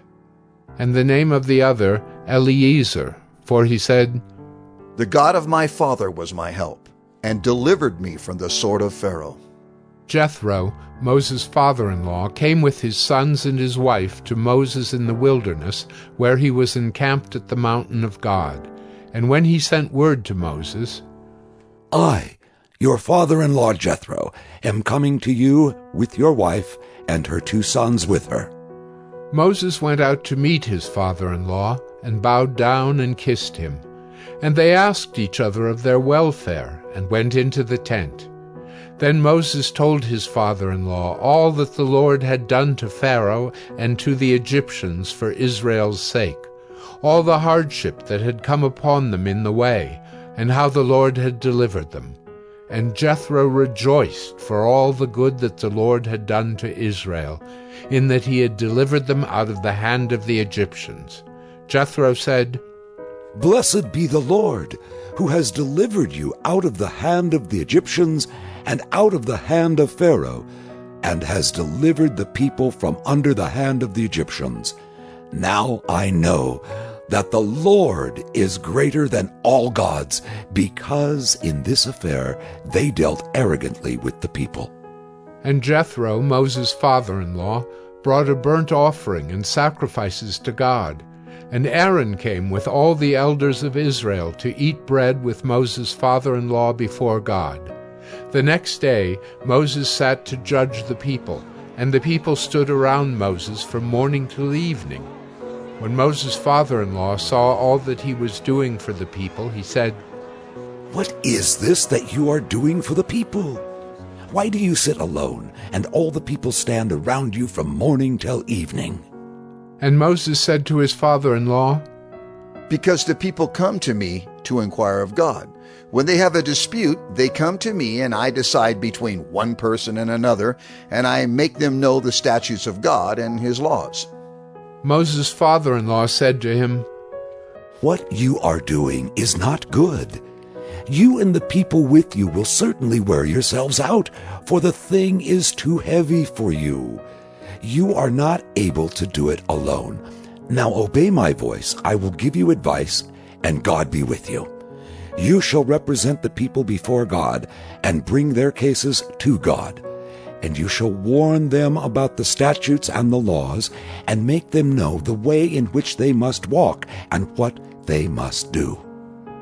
Moreover, look for able men from all the people, men who fear God, who are trustworthy and hate a bribe, and place such men over the people as chiefs of thousands, of hundreds, of fifties, and of tens, and let them judge the people at all times. Every great matter they shall bring to you, but any small matter they shall decide themselves. So it will be easier for you, and they will bear the burden with you. If you do this, God will direct you. You will be able to endure, and all this people also will go to their place in peace. So Moses listened to the voice of his father-in-law and did all that he had said. Moses chose able men out of all Israel and made them heads over the people, chiefs of thousands, of hundreds, of fifties, and of tens. And they judged the people at all times. Any hard case they brought to Moses, but any small matter they decided themselves. Then Moses let his father-in-law depart, and he went away to his own country. Exodus 19. On the third new moon, after the people of Israel had gone out of the land of Egypt, on that day they came into the wilderness of Sinai. They set out from Rephidim and came into the wilderness of Sinai, and they encamped in the wilderness. There Israel encamped before the mountain, while Moses went up to God. The Lord called to him out of the mountain, saying, Thus you shall say to the house of Jacob and tell the people of Israel, You yourselves have seen what I did to the Egyptians, and how I bore you on eagle's wings and brought you to myself. Now, therefore, if you will indeed obey my voice and keep my covenant, you shall be my treasured possession among all peoples. For all the earth is mine, and you shall be to me a kingdom of priests and a holy nation. These are the words that you shall speak to the people of Israel. So Moses came and called the elders of the people, and set before them all these words that the Lord had commanded him. All the people answered together and said, All that the Lord has spoken we will do. And Moses reported the words of the people to the Lord. And the Lord said to Moses, Behold, I am coming to you in a thick cloud, that the people may hear when I speak with you, and may also believe you forever. When Moses told the words of the people to the Lord said to Moses, Go to the people and consecrate them today and tomorrow, and let them wash their garments and be ready for the third day. For on the third day the Lord will come down on Mount Sinai in the sight of all the people. And you shall set limits for the people all around, saying, Take care not to go up into the mountain or touch the edge of it. Whoever touches the mountain shall be put to death. No hand shall touch him, but he shall be stoned or shot. Whether beast or man, he shall not live. When the trumpet sounds a long blast, they shall come up to the mountain. So Moses went down from the mountain to the people and consecrated the people, and they washed their garments. And he said to the people, Be ready for the third day. Do not go near a woman. On the morning of the third day there were thunders and lightnings and a thick cloud on the mountain, and a very loud trumpet blast, so that all the people in the camp trembled. Then Moses brought the people out of the camp to meet God, and they took their stand at the foot of the mountain. Now Mount Sinai was wrapped in smoke, because the Lord had descended on it in fire. The smoke of it went up like the smoke of a kiln, and the whole mountain trembled greatly. And as the sound of the trumpet grew louder and louder, Moses spoke, and God answered him in thunder. The Lord came down on Mount Sinai to the top of the mountain. And the Lord called Moses to the top of the mountain, and Moses went up. And the Lord said to Moses, Go down and warn the people, lest they break through to the Lord to look and many of them perish. Also let the priests who come near to the Lord consecrate themselves, lest the Lord break out against them. And Moses said to the Lord, The people cannot come up to Mount Sinai, for you yourself warned us, saying, Set limits around the mountain and consecrate it. And the Lord said to him, Go down and come up bringing Aaron with you. But do not let the priests and the people break through to come up to the Lord, lest he break out against them. So Moses went down to the people and told them. Exodus 20. And God spoke all these words, saying, I am the Lord your God, who brought you out of the land of Egypt, out of the house of slavery. You shall have no other gods before me. You shall not make for yourself a carved image, or any likeness of anything that is in heaven above, or that is in the earth beneath, or that is in the water under the earth. You shall not bow down to them or serve them, for I, the Lord your God, am a jealous God, visiting the iniquity of the fathers on the children to the third and the fourth generation of those who hate me, but showing steadfast love to thousands of those who love me and keep my commandments. You shall not take the name of the Lord your God in vain, for the Lord will not hold him guiltless who takes his name in vain. Remember the Sabbath day to keep it holy. 6 days you shall labor and do all your work, but the seventh day is a Sabbath to the Lord your God.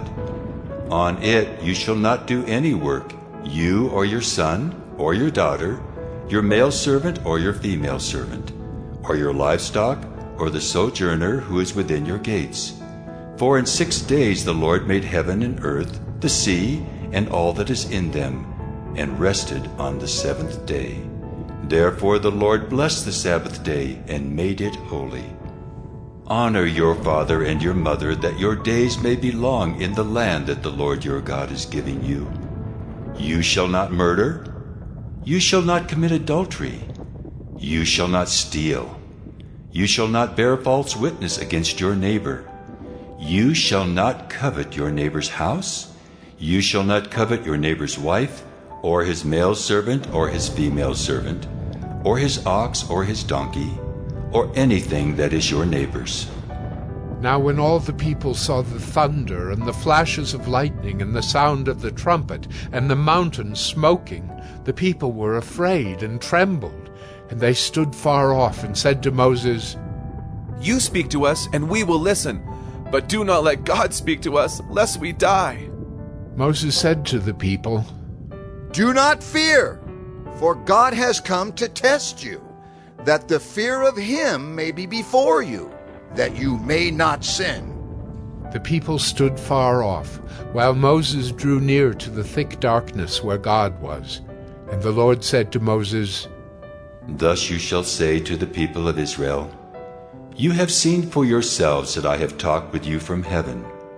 You shall not make gods of silver to be with me, nor shall you make for yourselves gods of gold. An altar of earth you shall make for me, and sacrifice on it your burnt offerings and your peace offerings, your sheep and your oxen.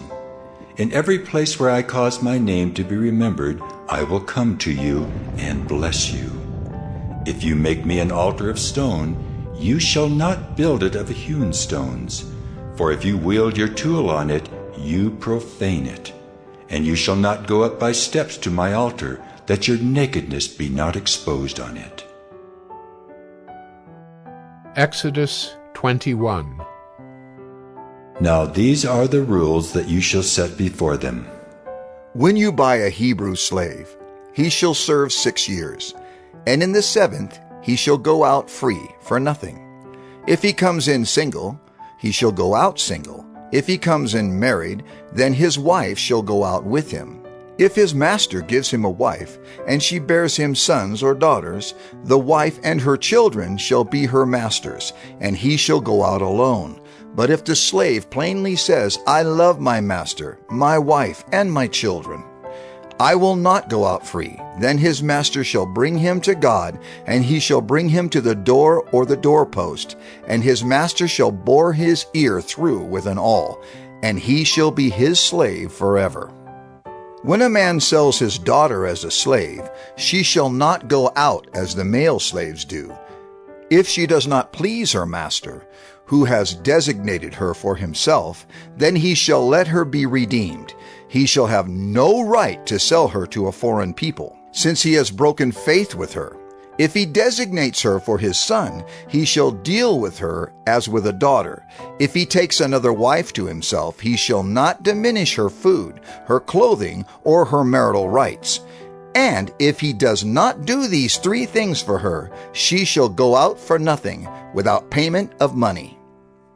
Whoever strikes a man so that he dies shall be put to death. But if he did not lie in wait for him, but God let him fall into his hand, then I will appoint for you a place to which he may flee. But if a man willfully attacks another to kill him by cunning, you shall take him from my altar, that he may die. Whoever strikes his father or his mother shall be put to death. Whoever steals a man and sells him, and anyone found in possession of him, shall be put to death. Whoever curses his father or his mother shall be put to death. When men quarrel, and one strikes the other with a stone or with his fist, and the man does not die, but takes to his bed, then if the man rises again and walks outdoors with his staff, he who struck him shall be clear. Only he shall pay for the loss of his time, and shall have him thoroughly healed.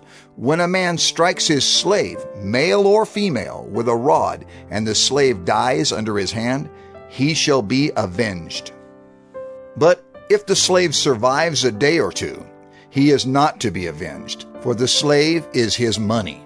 When men strive together and hit a pregnant woman, so that her children come out, but there is no harm, the one who hit her shall surely be fined, as the woman's husband shall impose on him, and he shall pay as the judges determine. But if there is harm, then you shall pay life for life, eye for eye, tooth for tooth, hand for hand, foot for foot, burn for burn, wound for wound, stripe for stripe. When a man strikes the eye of his slave, male or female, and destroys it, he shall let the slave go free because of his eye. If he knocks out the tooth of his slave, male or female, he shall let the slave go free because of his tooth. When an ox gores a man or a woman to death, the ox shall be stoned, and its flesh shall not be eaten. But the owner of the ox shall not be liable. But if the ox has been accustomed to gore in the past, and its owner has been warned but has not kept it in, and it kills a man or a woman, the ox shall be stoned, and its owner also shall be put to death. If a ransom is imposed on him, then he shall give for the redemption of his life whatever is imposed on him. If it gores a man's son or daughter, he shall be dealt with according to this same rule. If the ox gores a slave, male or female, the owner shall give to their master 30 shekels of silver, and the ox shall be stoned. When a man opens a pit, or when a man digs a pit, and does not cover it, and an ox or a donkey falls into it, the owner of the pit shall make restoration. He shall give money to its owner, and the dead beast shall be his. When one man's ox butts another's, so that it dies, then they shall sell the live ox and share its price, and the dead beast also they shall share. Or if it is known that the ox has been accustomed to gore in the past, and its owner has not kept it in, he shall repay ox for ox, and the dead beast shall be his. Exodus 22. If a man steals an ox or a sheep and kills it or sells it, he shall repay 5 oxen for an ox, and 4 sheep for a sheep. If a thief is found breaking in and is struck so that he dies, there shall be no blood guilt for him. But if the sun has risen on him, there shall be blood guilt for him. He shall surely pay. If he has nothing, then he shall be sold for his theft. If the stolen beast is found alive in his possession, whether it is an ox or a donkey or a sheep, he shall pay double. If a man causes a field or vineyard to be grazed over, or lets his beast loose and it feeds in another man's field, he shall make restitution from the best in his own field and in his own vineyard. If fire breaks out and catches in thorns so that the stacked grain or the standing grain or the field is consumed, he who started the fire shall make full restitution. If a man gives to his neighbor money or goods to keep safe, and it is stolen from the man's house, then if the thief is found, he shall pay double. If the thief is not found, the owner of the house shall come near to God to show whether or not he has put his hand to his neighbor's property. For every breach of trust, whether it is for an ox, for a donkey, for a sheep, for a cloak, or for any kind of lost thing, of which one says, "This is it," the case of both parties shall come before God. The one whom God condemns shall pay double to his neighbor. If a man gives to his neighbor a donkey or an ox or a sheep or any beast to keep safe, and it dies or is injured, or is driven away without anyone seeing it, an oath by the Lord shall be between them both to see whether or not he has put his hand to his neighbor's property. The owner shall accept the oath, and he shall not make restitution. But if it is stolen from him, he shall make restitution to its owner. If it is torn by beasts, let him bring it as evidence. He shall not make restitution for what has been torn. If a man borrows anything of his neighbor, and it is injured or dies, the owner not being with it, he shall make full restitution. If the owner was with it, he shall not make restitution. If it was hired, it came for its hiring fee. If a man seduces a virgin who was not betrothed and lies with her, he shall give the bride price for her and make her his wife. If her father utterly refuses to give her to him, he shall pay money equal to the bride price for virgins. You shall not permit a sorceress to live. Whoever lies with an animal shall be put to death.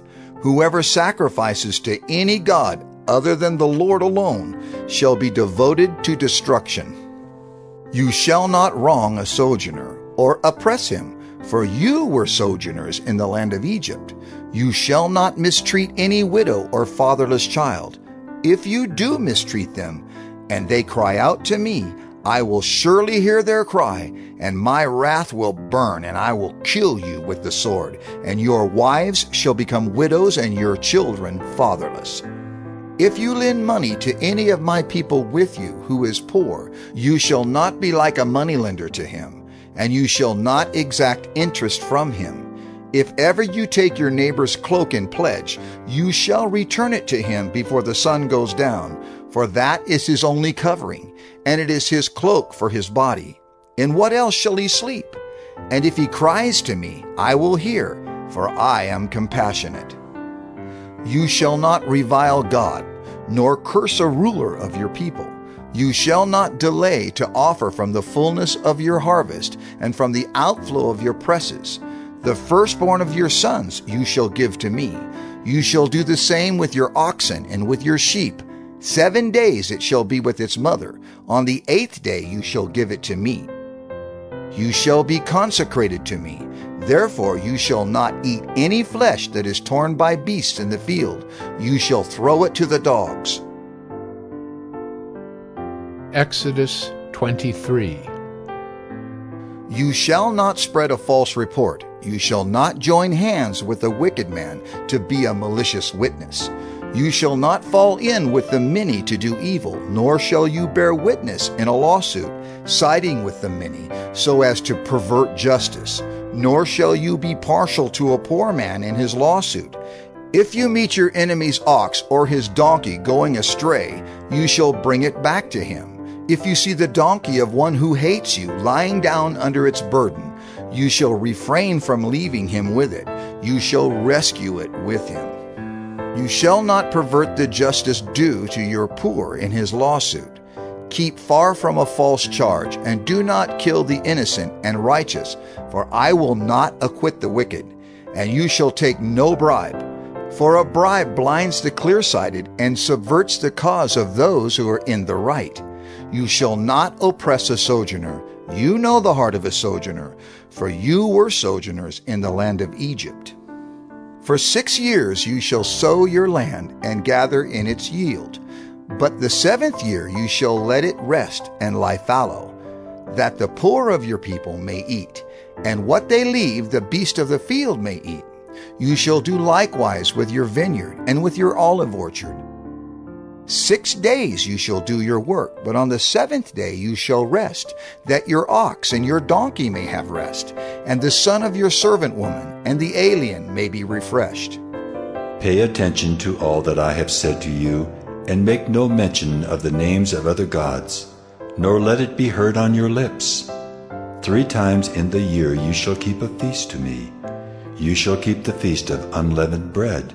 As I commanded you, you shall eat unleavened bread for 7 days at the appointed time in the month of Abib.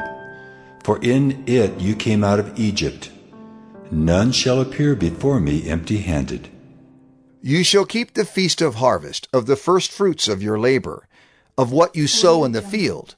You shall keep the feast of ingathering at the end of the year, when you gather in from the field the fruit of your labor. 3 times in the year shall all your males appear before the Lord God. You shall not offer the blood of my sacrifice with anything leavened, or let the fat of my feast remain until the morning. The best of the firstfruits of your ground you shall bring into the house of the Lord your God. You shall not boil a young goat in its mother's milk. Behold, I send an angel before you to guard you on the way and to bring you to the place that I have prepared. Pay careful attention to him and obey his voice. Do not rebel against him, for he will not pardon your transgression, for my name is in him. But if you carefully obey his voice and do all that I say, then I will be an enemy to your enemies and an adversary to your adversaries.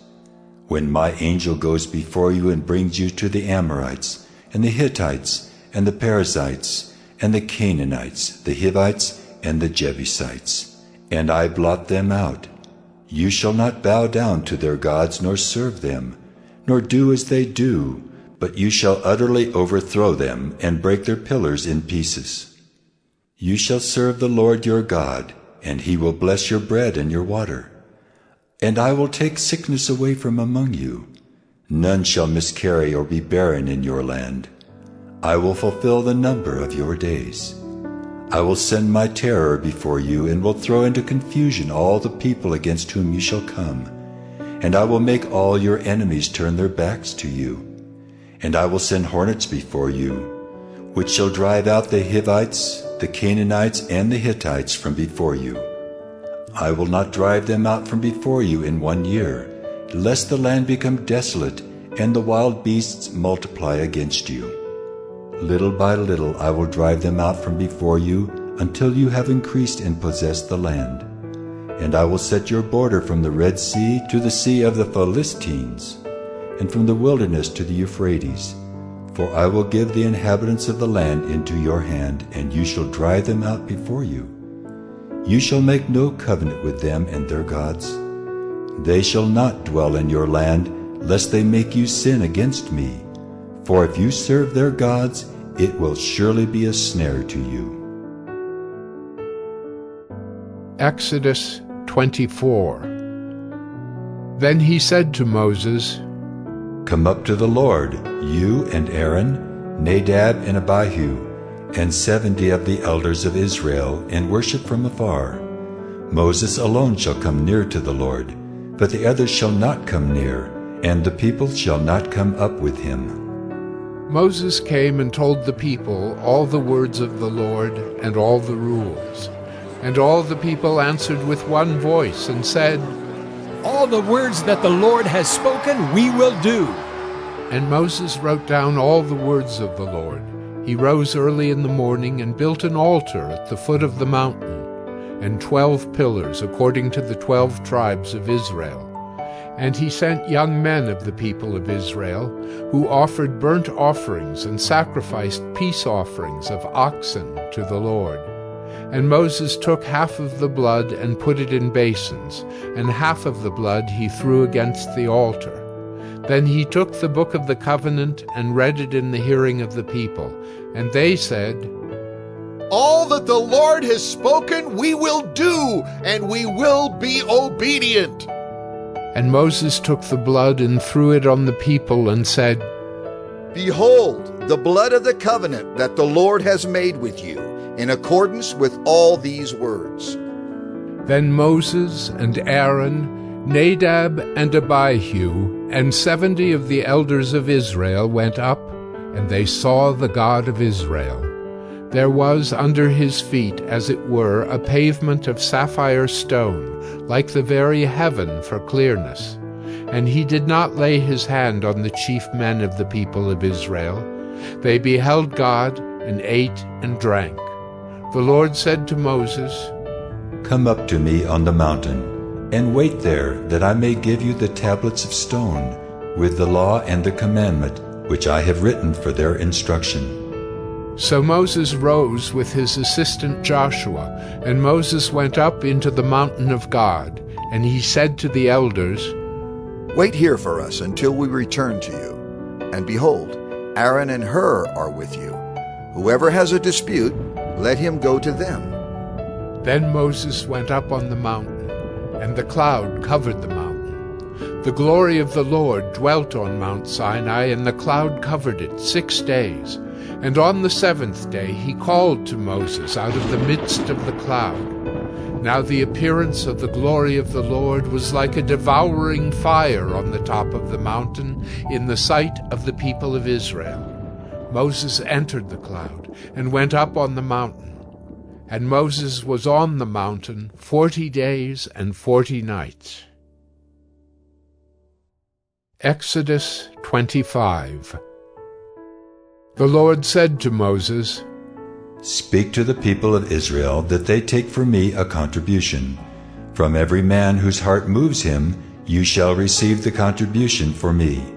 And this is the contribution that you shall receive from them: gold, silver, and bronze, blue and purple, and scarlet yarns and fine twined linen, goat's hair, tanned ram skins, goat skins, acacia wood, oil for the lamps, spices for the anointing oil and for the fragrant incense, onyx stones, and stones for setting, for the ephod and for the breastpiece.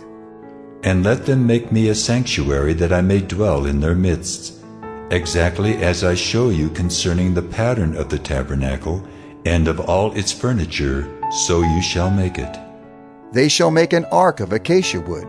2 cubits and a half shall be its length, 1 cubit and a half its breadth, and 1 cubit and a half its height. You shall overlay it with pure gold, inside and outside shall you overlay it, and you shall make on it a molding of gold around it. You shall cast 4 rings of gold for it, and put them on its 4 feet, 2 rings on the one side of it, and 2 rings on the other side of it. You shall make poles of acacia wood, and overlay them with gold. And you shall put the poles into the rings on the sides of the ark, to carry the ark by them. The poles shall remain in the rings of the ark, they shall not be taken from it. And you shall put into the ark the testimony that I shall give you. You shall make a mercy seat of pure gold. 2 cubits and a half shall be its length, and 1 cubit and a half its breadth. And you shall make 2 cherubim of gold, of hammered work shall you make them. On the 2 ends of the mercy seat, make 1 cherub on the one end, and 1 cherub on the other end. Of one piece with the mercy seat shall you make the cherubim on its 2 ends. The cherubim shall spread out their wings above, overshadowing the mercy seat with their wings, their faces one to another. Toward the mercy seat shall the faces of the cherubim be. And you shall put the mercy seat on the top of the ark, and in the ark you shall put the testimony that I shall give you. There I will meet with you, and from above the mercy seat, from between the 2 cherubim that are on the ark of the testimony, I will speak with you about all that I will give you in commandment for the people of Israel. You shall make a table of acacia wood. 2 cubits shall be its length, 1 cubit its breadth, and 1 cubit and a half its height. You shall overlay it with pure gold, and make a molding of gold around it. And you shall make a rim around it, a handbreadth wide, and a molding of gold around the rim. And you shall make for it 4 rings of gold, and fasten the rings to the 4 corners at its 4 legs. Close to the frame the rings shall lie, as holders for the poles to carry the table. You shall make the poles of acacia wood, and overlay them with gold, and the table shall be carried with these. And you shall make its plates and dishes for incense, and its flagons and bowls with which to pour drink offerings. You shall make them of pure gold. And you shall set the bread of the presence on the table before me regularly. You shall make a lampstand of pure gold. The lampstand shall be made of hammered work. Its base, its stem, its cups, its calyxes, and its flowers shall be of one piece with it. And there shall be 6 branches going out of its sides, 3 branches of the lampstand out of one side of it, and 3 branches of the lampstand out of the other side of it. 3 cups made like almond blossoms, each with calyx and flower on one branch, and 3 cups made like almond blossoms, each with calyx and flower on the other branch. So for the 6 branches going out of the lampstand. And on the lampstand itself there shall be 4 cups made like almond blossoms, with their calyxes and flowers. And a calyx of one piece with it under each pair of the 6 branches going out from the lampstand. Their calyxes and their branches shall be of one piece with it, the whole of it a single piece of hammered work of pure gold. You shall make 7 lamps for it, and the lamps shall be set up so as to give light on the space in front of it. Its tongs and their trays shall be of pure gold. It shall be made with all these utensils out of a talent of pure gold. And see that you make them after the pattern for them, which is being shown you on the mountain. Exodus 26. Moreover, you shall make the tabernacle with 10 curtains of fine twined linen, and blue and purple and scarlet yarns. You shall make them with cherubim skillfully worked into them. The length of each curtain shall be 28 cubits, and the breadth of each curtain 4 cubits. All the curtains shall be the same size. 5 curtains shall be coupled to one another, and the other 5 curtains shall be coupled to one another. And you shall make loops of blue on the edge of the outermost curtain in the first set. Likewise you shall make loops on the edge of the outermost curtain in the second set.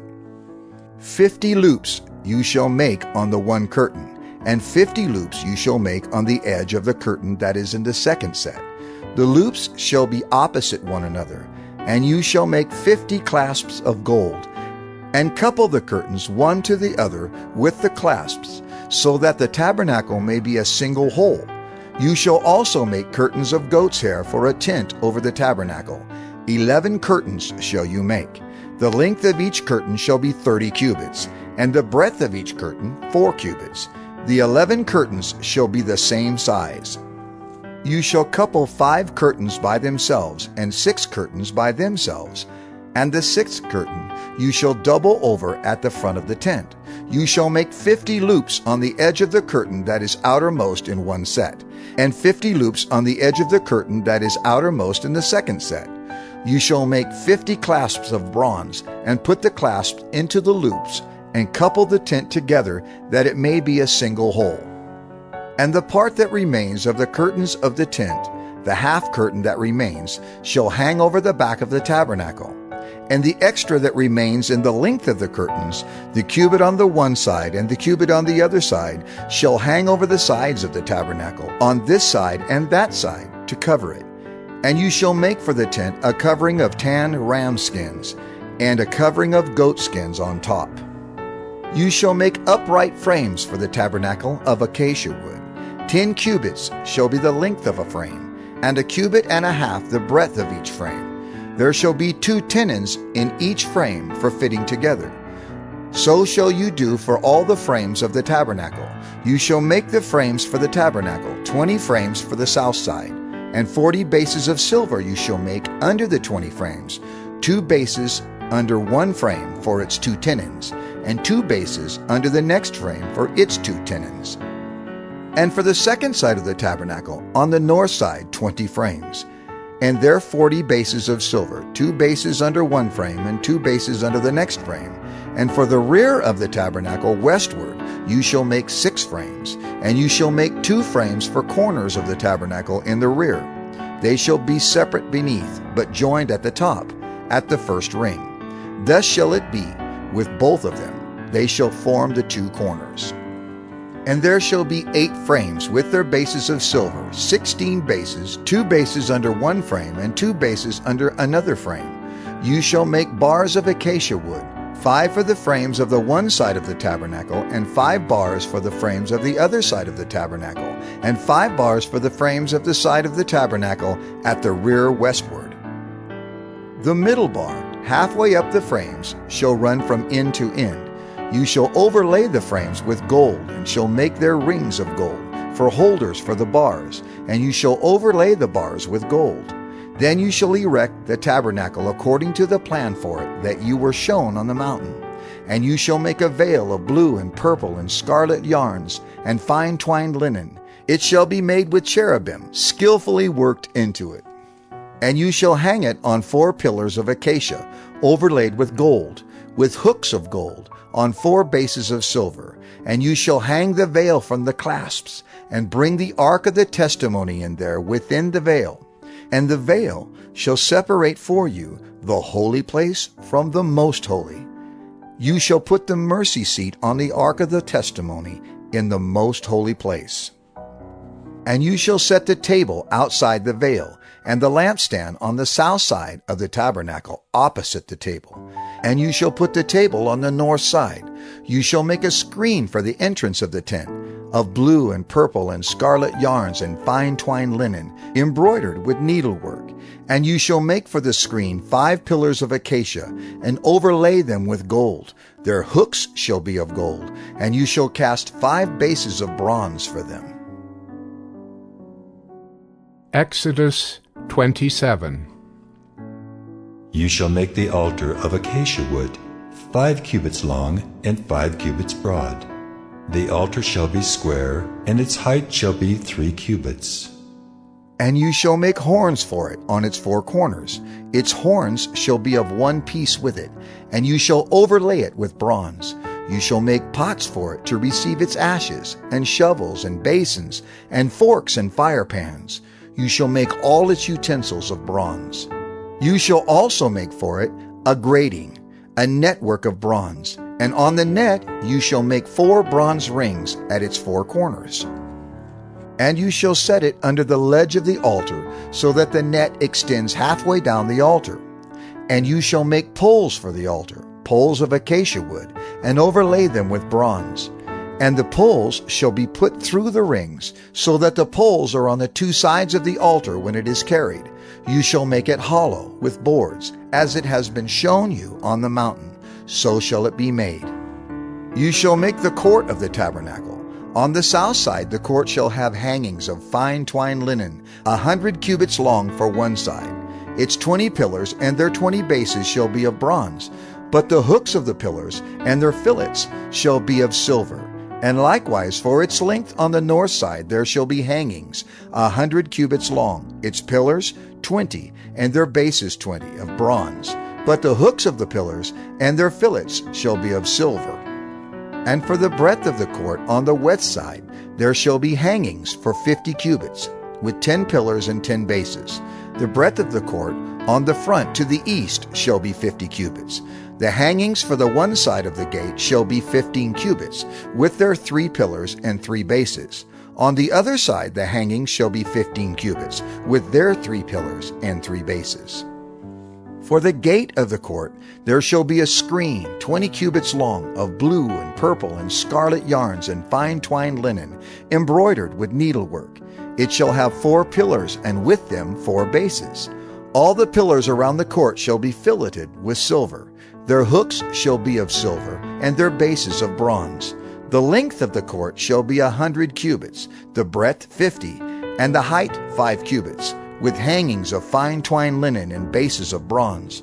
All the utensils of the tabernacle for every use, and all its pegs and all the pegs of the court shall be of bronze. You shall command the people of Israel that they bring to you pure beaten olive oil for the light, that a lamp may regularly be set up to burn.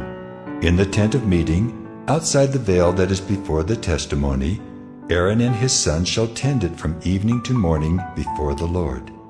It shall be a statute forever to be observed throughout their generations by the people of Israel. Exodus 28. Then bring near to you Aaron your brother and his sons with him, from among the people of Israel to serve me as priests. Aaron and Aaron's sons, Nadab and Abihu, Eleazar and Ithamar. And you shall make holy garments for Aaron your brother, for glory and for beauty. You shall speak to all the skillful whom I have filled with the spirit of skill, that they make Aaron's garments to consecrate him for my priesthood. These are the garments that they shall make: a breastpiece, an ephod, a robe, a coat of checkerwork, a turban, and a sash. They shall make holy garments for Aaron your brother and his sons to serve me as priests. They shall receive gold, blue, and purple, and scarlet yarns, and fine twined linen. And they shall make the ephod of gold, of blue and purple and scarlet yarns, and of fine twined linen, skillfully worked. It shall have 2 shoulder pieces attached to its 2 edges, so that it may be joined together. And the skillfully woven band on it shall be made like it, and be of one piece with it, of gold, blue, and purple, and scarlet yarns, and fine twined linen. You shall take 2 onyx stones, and engrave on them the names of the sons of Israel, 6 of their names on the one stone, and the names of the remaining 6 on the other stone, in the order of their birth. As a jeweler engraves signets, so shall you engrave the 2 stones with the names of the sons of Israel. You shall enclose them in settings of gold filigree, and you shall set the 2 stones on the shoulder pieces of the ephod as stones of remembrance for the sons of Israel. And Aaron shall bear their names before the Lord on his 2 shoulders for remembrance.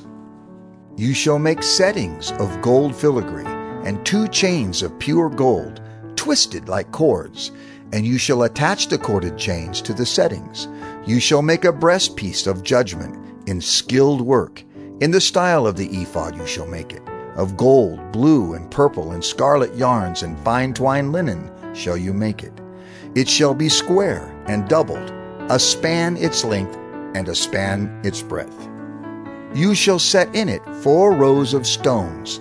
A row of sardius, topaz, and carbuncle shall be the first row, and the second row an emerald, a sapphire, and a diamond, and the third row a jacinth, an agate, and an amethyst, and the fourth row a beryl, an onyx, and a jasper. They shall be set in gold filigree. There shall be 12 stones with their names according to the names of the sons of Israel. They shall be like signets, each engraved with its name for the 12 tribes. You shall make for the breastpiece twisted chains like cords of pure gold. And you shall make for the breastpiece 2 rings of gold, and put the 2 rings on the 2 edges of the breastpiece. And you shall put the 2 cords of gold in the 2 rings at the edges of the breastpiece. The 2 ends of the 2 cords you shall attach to the 2 settings of filigree, and so attach it in front to the shoulder pieces of the ephod. You shall make 2 rings of gold, and put them at the 2 ends of the breastpiece, on its inside edge, next to the ephod. And you shall make 2 rings of gold, and attach them in front to the lower part of the 2 shoulder pieces of the ephod, at its seam above the skillfully woven band of the ephod. And they shall bind the breastpiece by its rings to the rings of the ephod with a lace of blue, so that it may lie on the skillfully woven band of the ephod, so that the breastpiece shall not come loose from the ephod. So Aaron shall bear the names of the sons of Israel in the breastpiece of judgment on his heart, when he goes into the holy place, to bring them to regular remembrance before the Lord.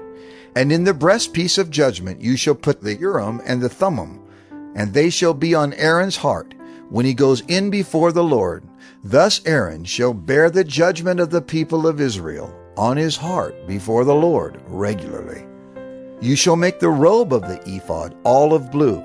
It shall have an opening for the head in the middle of it, with a woven binding around the opening, like the opening in a garment, so that it may not tear. On its hem you shall make pomegranates of blue and purple and scarlet yarns around its hem, with bells of gold between them. A golden bell and a pomegranate, a golden bell and a pomegranate around the hem of the robe. And it shall be on Aaron when he ministers, and its sound shall be heard when he goes into the holy place before the Lord, and when he comes out, so that he does not die.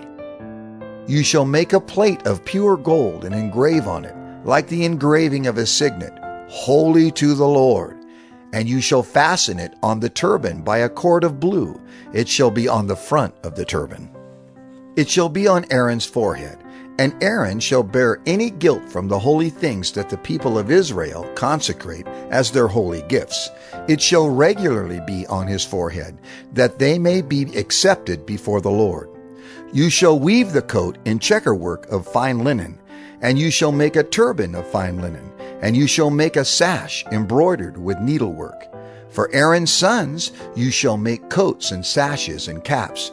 You shall make them for glory and beauty. And you shall put them on Aaron your brother, and on his sons with him, and shall anoint them, and ordain them, and consecrate them, that they may serve me as priests. You shall make for them linen undergarments, to cover their naked flesh. They shall reach from the hips to the thighs, and they shall be on Aaron and on his sons when they go into the tent of meeting, or when they come near the altar to minister in the holy place, lest they bear guilt and die. This shall be a statute forever for him and for his offspring after him. Exodus 29. Now this is what you shall do to them to consecrate them, that they may serve me as priests. Take 1 bull of the herd and 2 rams without blemish, and unleavened bread, unleavened cakes mixed with oil, and unleavened wafers smeared with oil. You shall make them of fine wheat flour. You shall put them in 1 basket, and bring them in the basket, and bring the bull and the 2 rams. You shall bring Aaron and his sons to the entrance of the tent of meeting, and wash them with water. Then you shall take the garments, and put on Aaron the coat, and the robe of the ephod, and the breastpiece, and gird him with a skillfully woven band of the ephod. And you shall set the turban on his head, and put the holy crown on the turban. You shall take the anointing oil, and pour it on his head, and anoint him. Then you shall bring his sons, and put coats on them. And you shall gird Aaron and his sons with sashes, and bind caps on them. And the priesthood shall be theirs by a statute forever. Thus you shall ordain Aaron and his sons. Then you shall bring the bull before the tent of meeting. Aaron and his sons shall lay their hands on the head of the bull. Then you shall kill the bull before the Lord at the entrance of the tent of meeting, and shall take part of the blood of the bull, and put it on the horns of the altar with your finger. And the rest of the blood you shall pour out at the base of the altar. And you shall take all the fat that covers the entrails, and the long lobe of the liver, and the 2 kidneys, with the fat that is on them, and burn them on the altar. But the flesh of the bull, and its skin, and its dung, you shall burn with fire outside the camp. It is a sin offering. Then you shall take 1 of the rams, and Aaron and his sons shall lay their hands on the head of the ram. And you shall kill the ram, and shall take its blood, and throw it against the sides of the altar. Then you shall cut the ram into pieces, and wash its entrails and its legs, and put them with its pieces and its head, and burn the whole ram on the altar. It is a burnt offering to the Lord. It is a pleasing aroma, a food offering to the Lord. You shall take the other ram, and Aaron and his sons shall lay their hands on the head of the ram. And you shall kill the ram, and take part of its blood, and put it on the tip of the right ear of Aaron, and on the tips of the right ears of his sons, and on the thumbs of their right hands, and on the great toes of their right feet, and throw the rest of the blood against the sides of the altar. Then you shall take part of the blood that is on the altar, and of the anointing oil, and sprinkle it on Aaron and his garments, and on his sons and his sons' garments with him. He and his garments shall be holy, and his sons' garments with him. You shall also take the fat from the ram, and the fat tail, and the fat that covers the entrails, and the long lobe of the liver, and the 2 kidneys, with the fat that is on them, and the right thigh, for it is a ram of ordination, and 1 loaf of bread, and 1 cake of bread made with oil, and 1 wafer out of the basket of unleavened bread that is before the Lord. You shall put all these on the palms of Aaron, and on the palms of his sons, and wave them for a wave offering before the Lord. Then you shall take them from their hands and burn them on the altar, on top of the burnt offering, as a pleasing aroma before the Lord. It is a food offering to the Lord. You shall take the breast of the ram of Aaron's ordination, and wave it for a wave offering before the Lord, and it shall be your portion. And you shall consecrate the breast of the wave offering that is waved, and the thigh of the priest's portion that is contributed from the ram of ordination, from what was Aaron's and his sons. It shall be for Aaron and his sons as a perpetual due from the people of Israel, for it is a contribution. It shall be a contribution from the people of Israel, from their peace offerings, their contribution to the Lord. The holy garments of Aaron shall be for his sons after him. They shall be anointed in them and ordained in them. The son who succeeds him as priest, who comes into the tent of meeting to minister in the holy place, shall wear them 7 days. You shall take the ram of ordination and boil its flesh in a holy place. And Aaron and his sons shall eat the flesh of the ram, and the bread that is in the basket, in the entrance of the tent of meeting. They shall eat those things with which atonement was made at their ordination and consecration, but an outsider shall not eat of them, because they are holy. And if any of the flesh for the ordination or of the bread remain until the morning, then you shall burn the remainder with fire. It shall not be eaten, because it is holy. Thus you shall do to Aaron and to his sons, according to all that I have commanded you. Through 7 days shall you ordain them, and every day you shall offer a bull as a sin offering for atonement. Also you shall purify the altar when you make atonement for it, and shall anoint it to consecrate it. 7 days you shall make atonement for the altar and consecrate it, and the altar shall be most holy. Whatever touches the altar shall become holy. Now this is what you shall offer on the altar: 2 lambs, a year old, day by day, regularly. 1 lamb you shall offer in the morning, and the other lamb you shall offer at twilight. And with the first lamb 1/10 seah of fine flour mingled with 1/4 of a hin of beaten oil, and 1/4 of a hin of wine for a drink offering. The other lamb you shall offer at twilight, and shall offer with it a grain offering and its drink offering, as in the morning, for a pleasing aroma, a food offering to the Lord. It shall be a regular burnt offering throughout your generations, at the entrance of the tent of meeting before the Lord, where I will meet with you to speak to you there.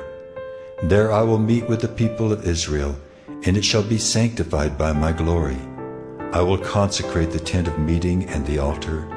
Aaron also and his sons I will consecrate to serve me as priests. I will dwell among the people of Israel, and will be their God. And they shall know that I am the Lord their God, who brought them out of the land of Egypt, that I might dwell among them. I am the Lord their God. Exodus 30. You shall make an altar on which to burn incense. You shall make it of acacia wood. 1 cubit shall be its length, and 1 cubit its breadth. It shall be square, and 2 cubits shall be its height. Its horns shall be of 1 piece with it. You shall overlay it with pure gold, its top and around its sides and its horns. And you shall make a molding of gold around it. And you shall make 2 golden rings for it. Under its molding, on 2 opposite sides of it, you shall make them. And they shall be holders for poles with which to carry it. You shall make the poles of acacia wood, and overlay them with gold. And you shall put it in front of the veil that is above the ark of the testimony, in front of the mercy seat that is above the testimony, where I will meet with you. And Aaron shall burn fragrant incense on it. Every morning when he dresses the lamps, he shall burn it. And when Aaron sets up the lamps at twilight, he shall burn it. A regular incense offering before the Lord throughout your generations. You shall not offer unauthorized incense on it, or a burnt offering, or a grain offering, and you shall not pour a drink offering on it. Aaron shall make atonement on its horns once a year. With the blood of the sin offering of atonement he shall make atonement for it once in the year throughout your generations. It is most holy to the Lord. The Lord said to Moses, When you take the census of the people of Israel, then each shall give a ransom for his life to the Lord when you number them, that there be no plague among them when you number them. Each one who is numbered in the census shall give this, half a shekel, according to the shekel of the sanctuary. The shekel is 20 gerahs, half a shekel as an offering to the Lord. Everyone who is numbered in the census, from 20 years old and upward, shall give the Lord's offering. The rich shall not give more, and the poor shall not give less than the half shekel. When you give the Lord's offering to make atonement for your lives, you shall take the atonement money from the people of Israel, and shall give it for the service of the tent of meeting, that it may bring the people of Israel to remembrance before the Lord, so as to make atonement for your lives. The Lord said to Moses, You shall also make a basin of bronze, with its stand of bronze, for washing. You shall put it between the tent of meeting and the altar, and you shall put water in it, with which Aaron and his sons shall wash their hands and their feet. When they go into the tent of meeting, or when they come near the altar to minister, to burn a food offering to the Lord, they shall wash with water so that they may not die. They shall wash their hands and their feet so that they may not die.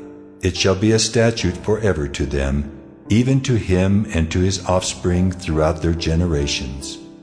The Lord said to Moses, Take the finest spices of liquid myrrh 500 shekels, and of sweet-smelling cinnamon half as much, that is 250, and 250 of aromatic cane, and 500 of cassia, according to the shekel of the sanctuary, and a hin of olive oil. And you shall make of these a sacred anointing oil, blended as by the perfumer. It shall be a holy anointing oil. With it you shall anoint the tent of meeting and the ark of the testimony, and the table and all its utensils, and the lampstand and its utensils, and the altar of incense, and the altar of burnt offering with all its utensils, and the basin and its stand. You shall consecrate them that they may be most holy. Whatever touches them will become holy. You shall anoint Aaron and his sons and consecrate them, that they may serve me as priests. And you shall say to the people of Israel, This shall be my holy anointing oil throughout your generations. It shall not be poured on the body of an ordinary person, and you shall make no other like it in composition. It is holy, and it shall be holy to you. Whoever compounds any like it, or whoever puts any of it on an outsider, shall be cut off from his people. The Lord said to Moses, Take sweet spices, stacte and onycha and galbanum, sweet spices with pure frankincense. Of each shall there be an equal part. And make an incense blended as by the perfumer, seasoned with salt, pure and holy. You shall beat some of it very small, and put part of it before the testimony in the tent of meeting, where I shall meet with you. It shall be most holy for you. And the incense that you shall make according to its composition, you shall not make for yourselves. It shall be for you holy to the Lord. Whoever makes any like it to use as perfume shall be cut off from his people. Exodus 31. The Lord said to Moses, See, I have called by name Bezalel the son of Uri, son of Hur, of the tribe of Judah, and I have filled him with the Spirit of God, with ability and intelligence, with knowledge in all craftsmanship, to devise artistic designs, to work in gold, silver, and bronze, in cutting stones for setting, and in carving wood to work in every craft. And behold, I have appointed with him Oholiab, the son of Ahisamach, of the tribe of Dan. And I have given to all able men ability, that they may make all that I have commanded you. The tent of meeting and the ark of the testimony, and the mercy seat that is on it, and all the furnishings of the tent, the table and its utensils, and the pure lampstand with all its utensils, and the altar of incense, and the altar of burnt offering with all its utensils, and the basin and its stand, and the finely worked garments, the holy garments for Aaron the priest, and the garments of his sons, for their service as priests, and the anointing oil, and the fragrant incense for the holy place, according to all that I have commanded you, they shall do. And the Lord said to Moses, You are to speak to the people of Israel and say, Above all, you shall keep my Sabbaths, for this is a sign between me and you throughout your generations, that you may know that I, the Lord, sanctify you. You shall keep the Sabbath, because it is holy for you. Everyone who profanes it shall be put to death. Whoever does any work on it, that soul shall be cut off from among his people. 6 days shall work be done, but the 7th day is a Sabbath of solemn rest, holy to the Lord. Whoever does any work on the Sabbath day shall be put to death. Therefore the people of Israel shall keep the Sabbath, observing the Sabbath throughout their generations as a covenant forever. It is a sign forever between me and the people of Israel, that in 6 days the Lord made heaven and earth, and on the 7th day he rested and was refreshed. And he gave to Moses, when he had finished speaking with him on Mount Sinai, the 2 tablets of the testimony, tablets of stone, written with the finger of God. Exodus 32. When the people saw that Moses delayed to come down from the mountain, the people gathered themselves together to Aaron and said to him, Up, make us gods who shall go before us. As for this Moses, the man who brought us up out of the land of Egypt, we do not know what has become of him. So Aaron said to them, Take off the rings of gold that are in the ears of your wives, your sons and your daughters, and bring them to me. So all the people took off the rings of gold that were in their ears and brought them to Aaron. And he received the gold from their hand and fashioned it with a graving tool and made a golden calf. And they said, These are your gods, O Israel, who brought you up out of the land of Egypt. When Aaron saw this, he built an altar before it. And Aaron made proclamation and said, Tomorrow shall be a feast to the Lord. And they rose up early the next day and offered burnt offerings and brought peace offerings. And the people sat down to eat and drink and rose up to play.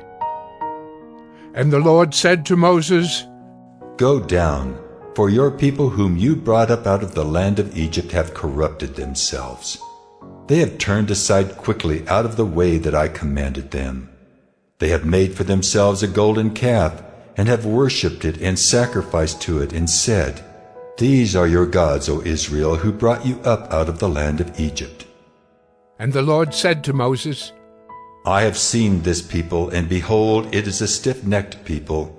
Now therefore let me alone, that my wrath may burn hot against them, and I may consume them, in order that I may make a great nation of you. But Moses implored the Lord his God, and said, O Lord, why does your wrath burn hot against your people, whom you have brought out of the land of Egypt with great power and with a mighty hand? Why should the Egyptians say, With evil intent did he bring them out, to kill them in the mountains and to consume them from the face of the earth? Turn from your burning anger and relent from this disaster against your people. Remember Abraham, Isaac, and Israel, your servants, to whom you swore by your own self, and said to them, I will multiply your offspring as the stars of heaven, and all this land that I have promised I will give to your offspring, and they shall inherit it forever. And the Lord relented from the disaster that he had spoken of bringing on his people. Then Moses turned and went down from the mountain with the 2 tablets of the testimony in his hand, tablets that were written on both sides. On the front and on the back they were written. The tablets were the work of God, and the writing was the writing of God, engraved on the tablets.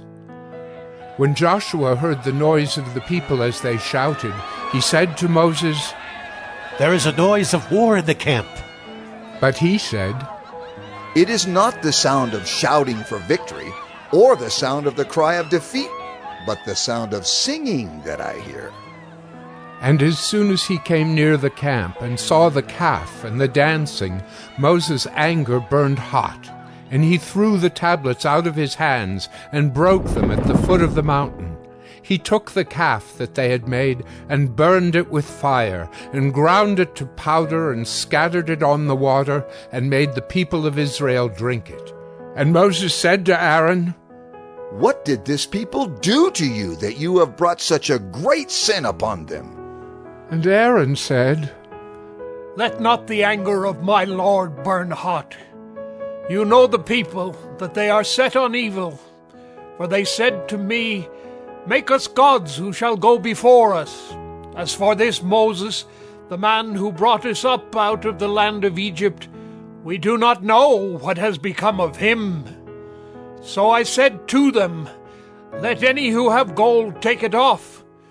So they gave it to me, and I threw it into the fire, and out came this calf." And when Moses saw that the people had broken loose, for Aaron had let them break loose to the derision of their enemies, then Moses stood in the gate of the camp and said, "Who is on the Lord's side? Come to me." And all the sons of Levi gathered around him, and he said to them, "Thus says the Lord God of Israel, put your sword on your side, each of you, and go to and fro from gate to gate throughout the camp, and each of you kill his brother and his companion and his neighbor." And the sons of Levi did according to the word of Moses. And that day about 3,000 men of the people fell. And Moses said, "Today you have been ordained for the service of the Lord, each one at the cost of his son and of his brother, so that he might bestow a blessing upon you this day." The next day Moses said to the people, "You have sinned a great sin, and now I will go up to the Lord. Perhaps I can make atonement for your sin." So Moses returned to the Lord and said, "Alas, this people has sinned a great sin. They have made for themselves gods of gold. But now, if you will forgive their sin, but if not, please blot me out of your book that you have written." But the Lord said to Moses, "Whoever has sinned against me, I will blot out of my book. But now go, lead the people to the place about which I have spoken to you. Behold, my angel shall go before you. Nevertheless, in the day when I visit, I will visit their sin upon them." Then the Lord sent a plague on the people, because they made the calf, the one that Aaron made. Exodus 33. The Lord said to Moses, "Depart, go up from here, you and the people whom you have brought up out of the land of Egypt, to the land of which I swore to Abraham, Isaac, and Jacob, saying, 'To your offspring I will give it.' I will send an angel before you, and I will drive out the Canaanites, the Amorites, the Hittites, the Perizzites, the Hivites, and the Jebusites. Go up to a land flowing with milk and honey. But I will not go up among you, lest I consume you on the way, for you are a stiff-necked people." When the people heard this disastrous word, they mourned, and no one put on his ornaments, for the Lord had said to Moses, "Say to the people of Israel, 'You are a stiff-necked people. If for a single moment I should go up among you, I would consume you. So now take off your ornaments, that I may know what to do with you. Therefore the people of Israel stripped themselves of their ornaments from Mount Horeb onward. Now Moses used to take the tent and pitch it outside the camp, far off from the camp, and he called it the tent of meeting. And everyone who sought the Lord would go out to the tent of meeting, which was outside the camp. Whenever Moses went out to the tent, all the people would rise up, and each would stand at his tent door and watch Moses until he had gone into the tent. When Moses entered the tent, the pillar of cloud would descend and stand at the entrance of the tent, and the Lord would speak with Moses. And when all the people saw the pillar of cloud standing at the entrance of the tent, all the people would rise up and worship, each at his tent door. Thus the Lord used to speak to Moses face to face, as a man speaks to his friend. When Moses turned again into the camp, his assistant Joshua, the son of Nun, a young man, would not depart from the tent. Moses said to the Lord, See, you say to me, Bring up this people, but you have not let me know whom you will send with me. Yet you have said, I know you by name, and you have also found favor in my sight. Now therefore, if I have found favor in your sight, please show me now your ways, that I may know you in order to find favor in your sight. Consider too that this nation is your people. And he said, My presence will go with you, and I will give you rest. And he said to him, If your presence will not go with me, do not bring us up from here. For how shall it be known that I have found favor in your sight, I and your people? Is it not in your going with us, so that we are distinct, I and your people, from every other people on the face of the earth?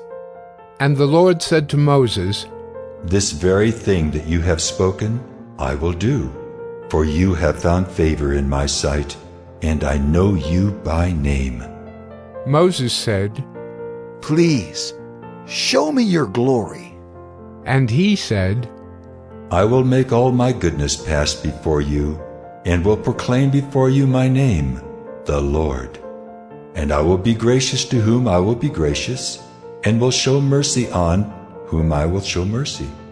But, he said, you cannot see my face, for man shall not see me and live.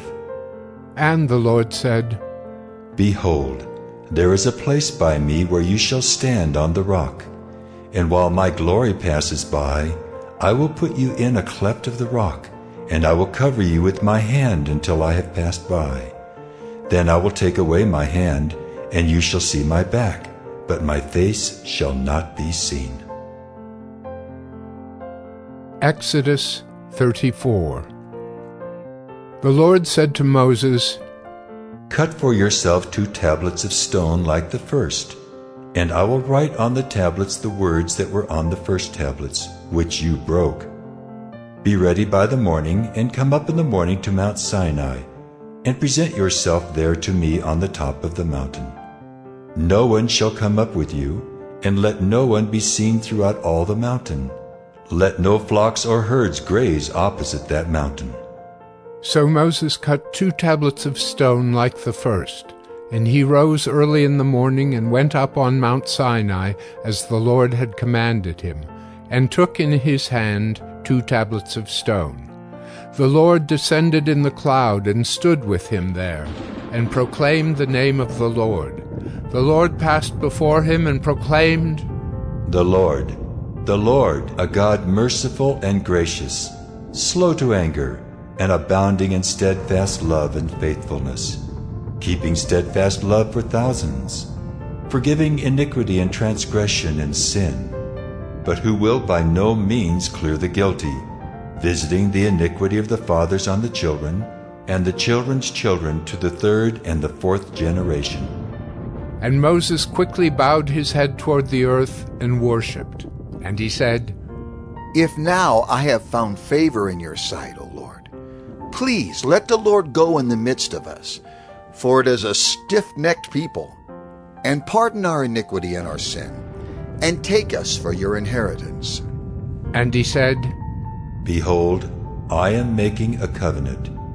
Before all your people I will do marvels, such as have not been created in all the earth or in any nation.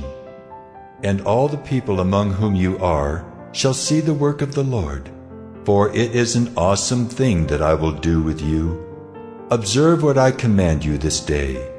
Behold, I will drive out before you the Amorites, the Canaanites, the Hittites, the Perizzites, the Hivites, and the Jebusites. Take care, lest you make a covenant with the inhabitants of the land to which you go, lest it become a snare in your midst. You shall tear down their altars and break their pillars and cut down their Asherim. For you shall worship no other God. For the Lord, whose name is jealous, is a jealous God. Lest you make a covenant with the inhabitants of the land, and when they whore after their gods and sacrifice to their gods, and you are invited, you eat of his sacrifice, and you take up their daughters for your sons, and their daughters whore after their gods, and make your sons whore after their gods. You shall not make for yourself any gods of cast metal. You shall keep the feast of unleavened bread. 7 days you shall eat unleavened bread as I commanded you at the time appointed in the month Abib. For in the month Abib you came out from Egypt. All that open the womb are mine. All your male livestock, the firstborn of cow and sheep, the firstborn of a donkey, you shall redeem with a lamb. Or if you will not redeem it, you shall break its neck. All the firstborn of your sons you shall redeem, and none shall appear before me empty-handed. 6 days you shall work, but on the 7th day you shall rest. In plowing time and in harvest you shall rest. You shall observe the Feast of Weeks, the first fruits of wheat harvest, and the Feast of Ingathering at the year's end. 3 times in the year shall all your males appear before the Lord God, the God of Israel. For I will cast out nations before you, and enlarge your borders. No one shall covet your land when you go up to appear before the Lord your God 3 times in the year. You shall not offer the blood of my sacrifice with anything leavened, or let the sacrifice of the feast of the Passover remain until the morning. The best of the firstfruits of your ground you shall bring to the house of the Lord your God. You shall not boil a young goat in its mother's milk.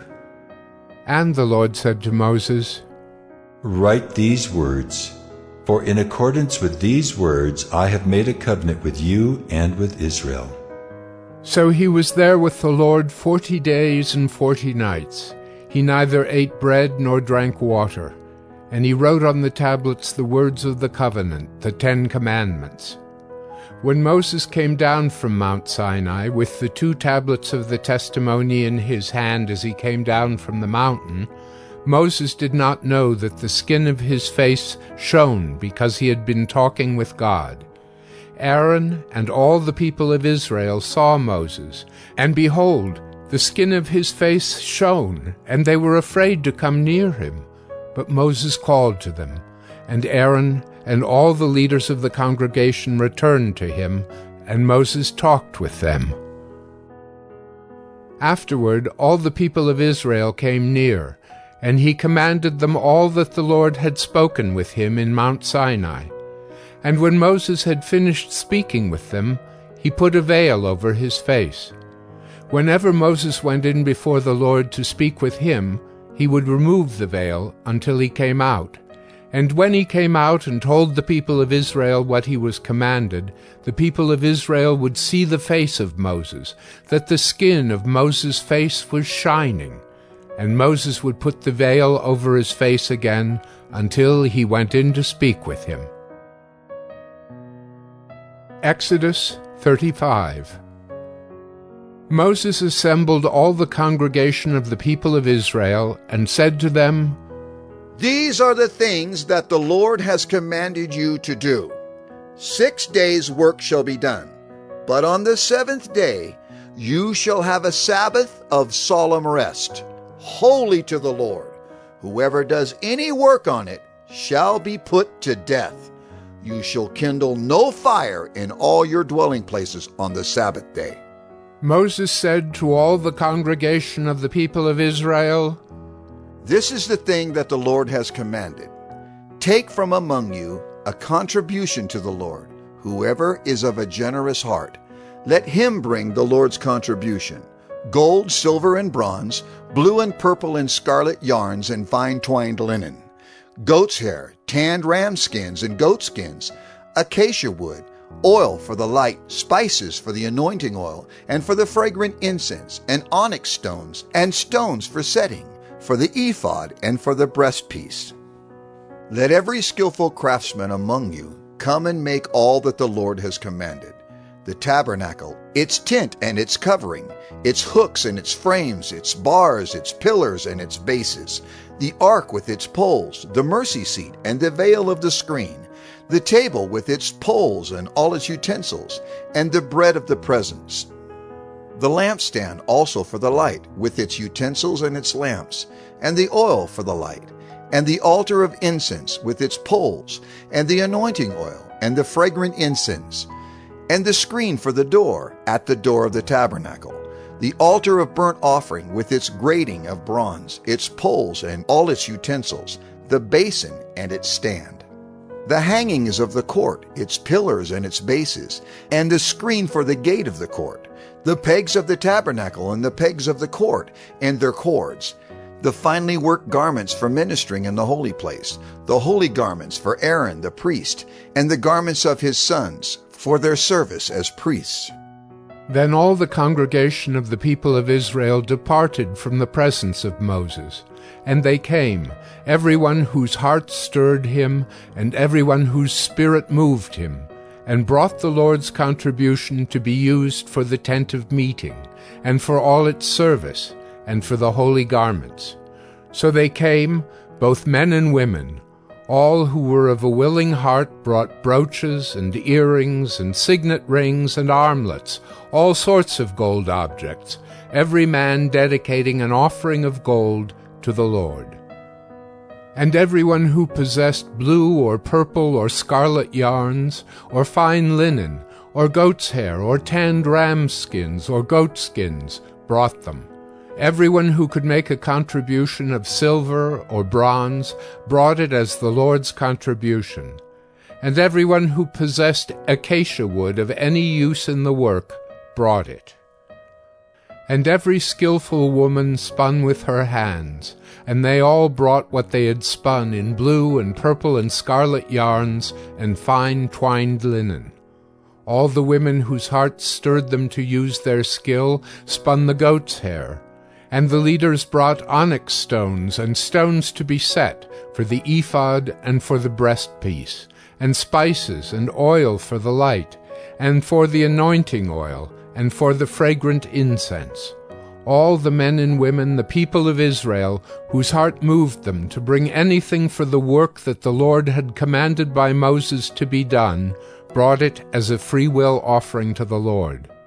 Then Moses said to the people of Israel, See, the Lord has called by name Bezalel, the son of Uri, son of Hur, of the tribe of Judah, and he has filled him with the Spirit of God, with skill, with intelligence, with knowledge, and with all craftsmanship, to devise artistic designs, to work in gold and silver and bronze, in cutting stones for setting, and in carving wood, for work in every skilled craft. And he has inspired him to teach, both him and Aholiab, the son of Ahisamach of the tribe of Dan.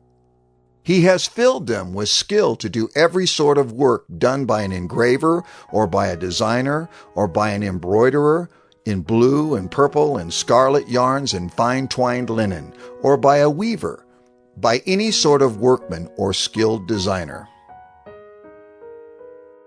Exodus 36. Bezalel and Aholiab and every craftsman in whom the Lord has put skill and intelligence to know how to do any work in the construction of the sanctuary shall work in accordance with all that the Lord has commanded. And Moses called Bezalel and Aholiab and every craftsman in whose mind the Lord had put skill, everyone whose heart stirred him up to come to do the work.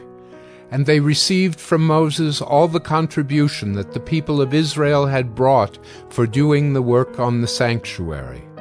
They still kept bringing him free will offerings every morning, so that all the craftsmen who were doing every sort of task on the sanctuary came, each from the task that he was doing, and said to Moses, "The people bring much more than enough for doing the work that the Lord has commanded us to do."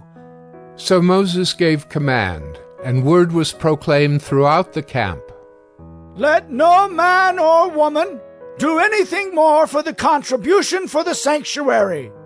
So the people were restrained from bringing, for the material they had was sufficient to do all the work, and more. And all the craftsmen among the workmen made the tabernacle with 10 curtains. They were made of fine twined linen, and blue and purple and scarlet yarns, with cherubim skillfully worked. The length of each curtain was 28 cubits, and the breadth of each curtain 4 cubits. All the curtains were the same size. He coupled 5 curtains to one another, and the other 5 curtains he coupled to one another. He made loops of blue on the edge of the outermost curtain of the first set. Likewise, he made them on the edge of the outermost curtain of the second set. He made 50 loops on the one curtain, and he made 50 loops on the edge of the curtain that was in the second set. The loops were opposite one another. And he made 50 clasps of gold, and coupled the curtains one to the other with clasps. So the tabernacle was a single whole. He also made curtains of goat's hair for a tent over the tabernacle. He made 11 curtains. The length of each curtain was 30 cubits, and the breadth of each curtain 4 cubits. The 11 curtains were the same size. He coupled 5 curtains by themselves, and 6 curtains by themselves. And he made 50 loops on the edge of the outermost curtain of the one set, and 50 loops on the edge of the other connecting curtain. And he made 50 clasps of bronze to couple the tent together, that it might be a single whole. And he made for the tent a covering of tanned ram's skins and goat skins. Then he made the upright frames for the tabernacle of acacia wood. 10 cubits was the length of a frame, and 1.5 cubits the breadth of each frame. Each frame had 2 tenons for fitting together. He did this for all the frames of the tabernacle. The frames for the tabernacle he made thus: 20 frames for the south side, and he made 40 bases of silver under the 20 frames, 2 bases under one frame for its 2 tenons, and 2 bases under the next frame for its 2 tenons. For the second side of the tabernacle, on the north side, he made 20 frames and their 40 bases of silver, 2 bases under one frame and 2 bases under the next frame. For the rear of the tabernacle westward, he made 6 frames. He made 2 frames for corners of the tabernacle in the rear. And they were separate beneath, but joined at the top, at the first ring. He made 2 of them this way for the 2 corners. There were 8 frames with their bases of silver, 16 bases under every frame, 2 bases. He made bars of acacia wood, 5 for the frames of the one side of the tabernacle, and 5 bars for the frames of the other side of the tabernacle, and 5 bars for the frames of the tabernacle at the rear westward. And he made the middle bar to run from end to end, halfway up the frames. And he overlaid the frames with gold, and made their rings of gold for holders for the bars, and overlaid the bars with gold. He made the veil of blue and purple and scarlet yarns and fine twined linen. With cherubim skillfully worked into it he made it. And for it he made 4 pillars of acacia, and overlaid them with gold. Their hooks were of gold, and he cast for them 4 bases of silver. He also made a screen for the entrance of the tent, of blue and purple and scarlet yarns and fine twined linen, embroidered with needlework, and its 5 pillars with their hooks. He overlaid their capitals, and their fillets were of gold, but their 5 bases were of bronze. Exodus 37. Bezalel made the ark of acacia wood. 2 cubits and a half was its length, 1 cubit and a half its breadth, and 1 cubit and a half its height. And he overlaid it with pure gold, inside and outside, and made a molding of gold around it. And he cast for it 4 rings of gold for its 4 feet, 2 rings on its one side and 2 rings on its other side. And he made poles of acacia wood, and overlaid them with gold, and put the poles into the rings on the sides of the ark to carry the ark. And he made a mercy seat of pure gold. 2 cubits and a half was its length, and 1 cubit and a half its breadth. And he made 2 cherubim of gold. He made them of hammered work on the 2 ends of the mercy seat, 1 cherub on the one end, and 1 cherub on the other end. Of one piece with the mercy seat he made the cherubim on its 2 ends. The cherubim spread out their wings above, overshadowing the mercy seat with their wings, with their faces one to another. Toward the mercy seat were the faces of the cherubim. He also made the table of acacia wood. 2 cubits was its length, 1 cubit its breadth, and 1 cubit and a half its height. And he overlaid it with pure gold, and made a molding of gold around it. And he made a rim around it, a handbreadth wide, and made a molding of gold around the rim. He cast for it 4 rings of gold, and fastened the rings to the 4 corners at its 4 legs. Close to the frame were the rings, as holders for the poles to carry the table. He made the poles of acacia wood to carry the table, and overlaid them with gold. And he made the vessels of pure gold that were to be on the table, its plates and dishes for incense, and its bowls and flagons with which to pour drink offerings. He also made the lampstand of pure gold. He made the lampstand of hammered work, its base, its stem, its cups, its calyxes, and its flowers were of one piece with it. And there were 6 branches going out of its sides, 3 branches of the lampstand out of one side of it, and 3 branches of the lampstand out of the other side of it. 3 cups made like almond blossoms, each with calyx and flower on one branch, and 3 cups made like almond blossoms, each with calyx and flower on the other branch, so for the 6 branches going out of the lampstand. And on the lampstand itself were 4 cups made like almond blossoms, with their calyxes and flowers, and a calyx of one piece with it under each pair of the 6 branches going out of it. Their calyxes and their branches were of one piece with it. The whole of it was a single piece of hammered work of pure gold. And he made it 7 lamps, and its tongs, and its trays of pure gold. He made it and all its utensils out of a talent of pure gold. He made the altar of incense of acacia wood. Its length was 1 cubit, and its breadth was 1 cubit. It was square, and 2 cubits was its height. Its horns were of one piece with it. He overlaid it with pure gold, its top and around its sides, and its horns.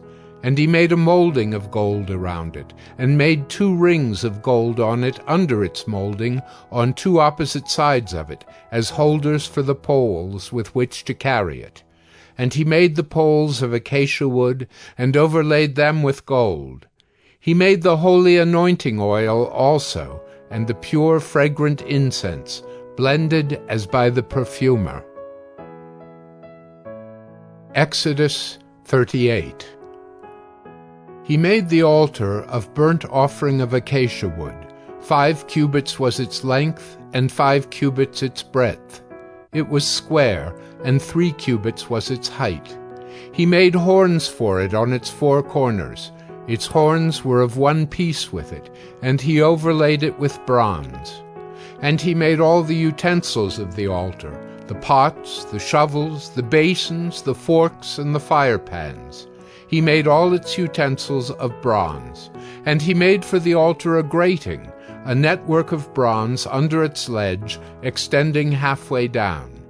He cast 4 rings on the 4 corners of the bronze grating as holders for the poles.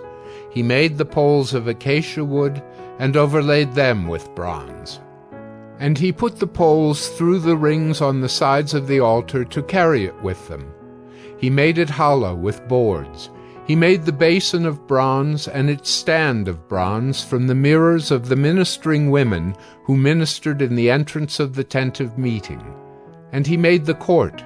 For the south side the hangings of the court were of fine twined linen, 100 cubits. Their 20 pillars and their 20 bases were of bronze, but the hooks of the pillars and their fillets were of silver. And for the north side there were hangings of 100 cubits. Their 20 pillars, their 20 bases were of bronze, but the hooks of the pillars and their fillets were of silver. And for the west side were hangings of 50 cubits, their 10 pillars and their 10 bases. The hooks of the pillars and their fillets were of silver. And for the front, to the east, 50 cubits.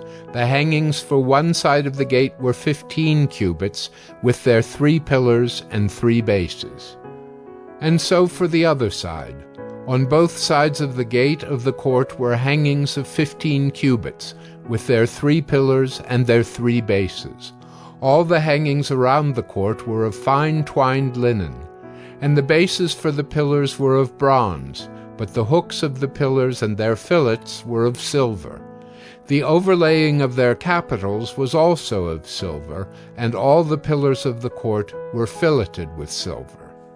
And the screen for the gate of the court was embroidered with needlework in blue and purple and scarlet yarns and fine twined linen. It was 20 cubits long and 5 cubits high in its breadth, corresponding to the hangings of the court. And their pillars were 4 in number. Their 4 bases were of bronze, their hooks of silver, and the overlaying of their capitals and their fillets of silver. And all the pegs for the tabernacle and for the court all around were of bronze. These are the records of the tabernacle of the testimony, as they were recorded at the commandment of Moses, the responsibility of the Levites under the direction of Ithamar, the son of Aaron the priest. Bezalel, the son of Uri, son of Hur, of the tribe of Judah, made all that the Lord commanded Moses. And with him was Oholiab, the son of Ahisamach, of the tribe of Dan, an engraver and designer and embroiderer in blue and purple and scarlet yarns and fine twined linen.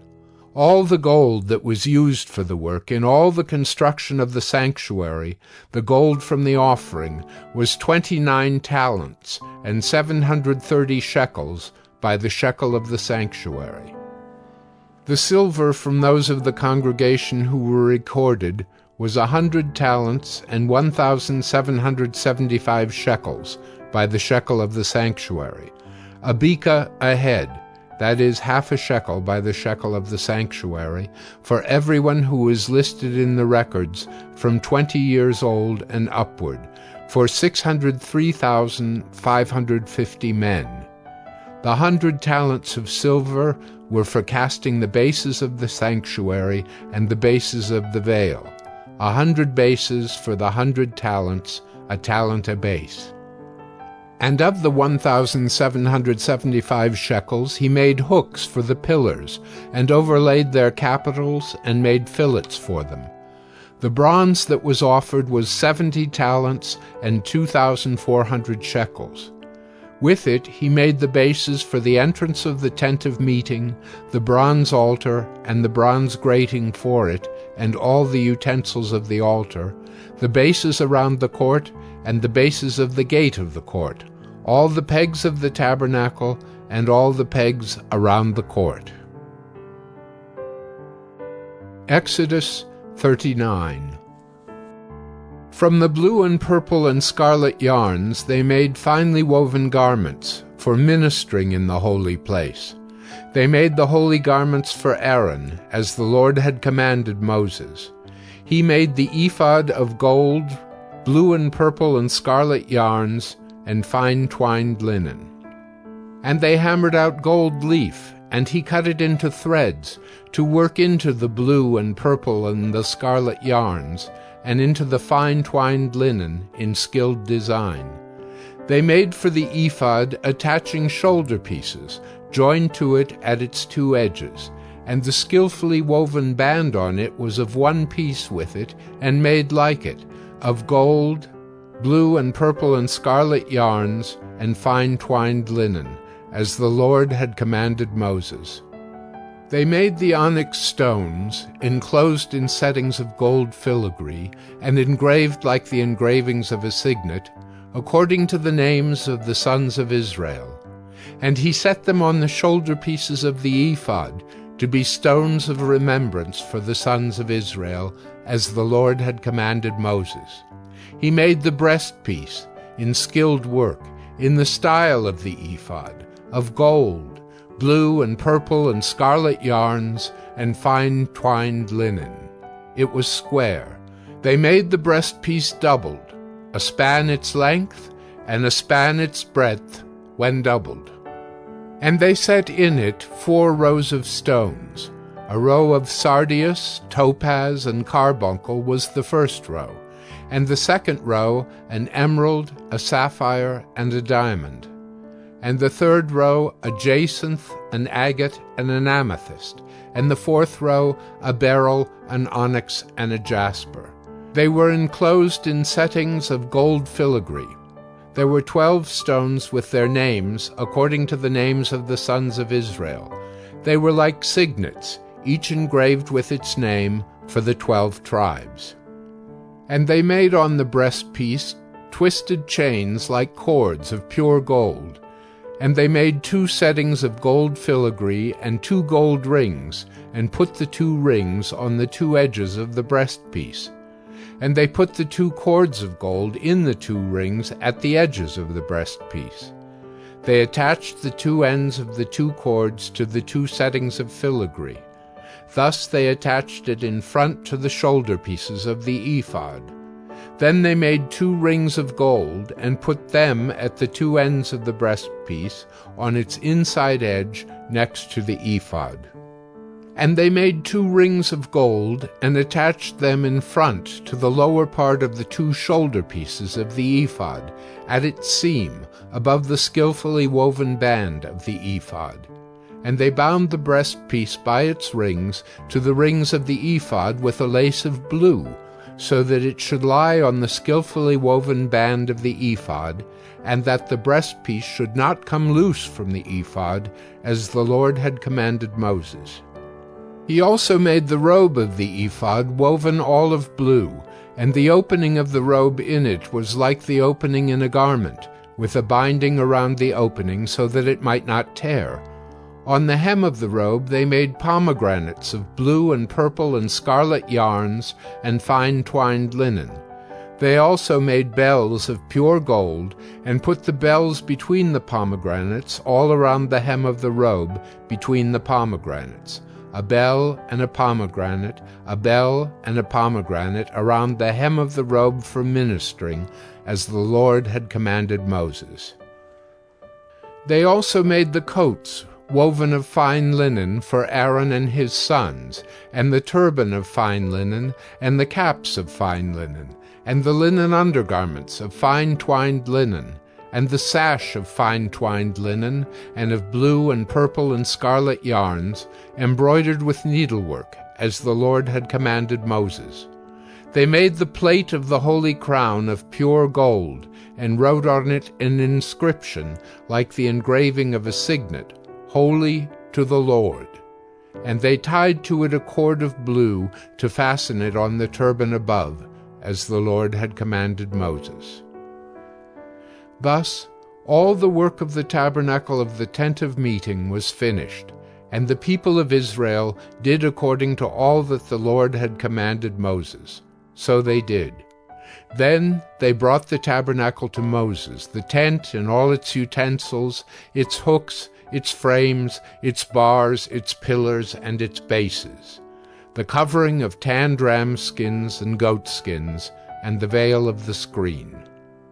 The ark of the testimony with its poles and the mercy seat, the table with all its utensils, and the bread of the presence, the lampstand of pure gold, and its lamps with the lamps set, and all its utensils, and the oil for the light, the golden altar, the anointing oil, and the fragrant incense, and the screen for the entrance of the tent, the bronze altar and its grating of bronze, its poles and all its utensils, the basin and its stand, the hangings of the court, its pillars and its bases, and the screen for the gate of the court, its cords and its pegs, and all the utensils for the service of the tabernacle, for the tent of meeting. The finely worked garments for ministering in the holy place, the holy garments for Aaron the priest, and the garments of his sons for their service as priests. According to all that the Lord had commanded Moses, so the people of Israel had done all the work. And Moses saw all the work, and behold, they had done it. As the Lord had commanded, so had they done it. Then Moses blessed them. Exodus 40. The Lord spoke to Moses, saying, On the first day of the first month you shall erect the tabernacle of the tent of meeting, and you shall put in it the ark of the testimony, and you shall screen the ark with the veil. And you shall bring in the table and arrange it, and you shall bring in the lampstand and set up its lamps. And you shall put the golden altar for incense before the ark of the testimony, and set up the screen for the door of the tabernacle. You shall set the altar of burnt offering before the door of the tabernacle of the tent of meeting, and place the basin between the tent of meeting and the altar, and put water in it. And you shall set up the court all around, and hang up the screen for the gate of the court. Then you shall take the anointing oil and anoint the tabernacle and all that is in it, and consecrate it and all its furniture, so that it may become holy. You shall also anoint the altar of burnt offering and all its utensils, and consecrate the altar, so that the altar may become most holy. You shall also anoint the basin and its stand, and consecrate it. Then you shall bring Aaron and his sons to the entrance of the tent of meeting, and shall wash them with water, and put on Aaron the holy garments. And you shall anoint him and consecrate him, that he may serve me as priest. You shall bring his sons also, and put coats on them, and anoint them as you anointed their father, that they may serve me as priests. And their anointing shall admit them to a perpetual priesthood throughout their generations. This Moses did. According to all that the Lord commanded him, so he did. In the first month in the second year, on the first day of the month, the tabernacle was erected. Moses erected the tabernacle. He laid its bases, and set up its frames, and put in its poles, and raised up its pillars. And he spread the tent over the tabernacle, and put the covering of the tent over it, as the Lord had commanded Moses. He took the testimony, and put it into the ark, and put the poles on the ark, and set the mercy seat above on the ark. And he brought the ark into the tabernacle, and set up the veil of the screen, and screened the ark of the testimony, as the Lord had commanded Moses. He put the table in the tent of meeting, on the north side of the tabernacle, outside the veil, and arranged the bread on it before the Lord, as the Lord had commanded Moses. He put the lampstand in the tent of meeting, opposite the table, on the south side of the tabernacle, and set up the lamps before the Lord, as the Lord had commanded Moses. He put the golden altar in the tent of meeting before the veil, and burned fragrant incense on it, as the Lord had commanded Moses. He put in place the screen for the door of the tabernacle, and he set the altar of burnt offering at the entrance of the tabernacle of the tent of meeting, and offered on it the burnt offering and the grain offering, as the Lord had commanded Moses. He set the basin between the tent of meeting and the altar, and put water in it for washing, with which Moses and Aaron and his sons washed their hands and their feet. When they went into the tent of meeting, and when they approached the altar, they washed, as the Lord commanded Moses. And he erected the court around the tabernacle and the altar, and set up the screen of the gate of the court. So Moses finished the work. Then the cloud covered the tent of meeting, and the glory of the Lord filled the tabernacle. And Moses was not able to enter the tent of meeting because the cloud settled on it, and the glory of the Lord filled the tabernacle. Throughout all their journeys, whenever the cloud was taken up from over the tabernacle, the people of Israel would set out. But if the cloud was not taken up, then they did not set out till the day that it was taken up. For the cloud of the Lord was on the tabernacle by day, and fire was in it by night, in the sight of all the house of Israel throughout all their journeys.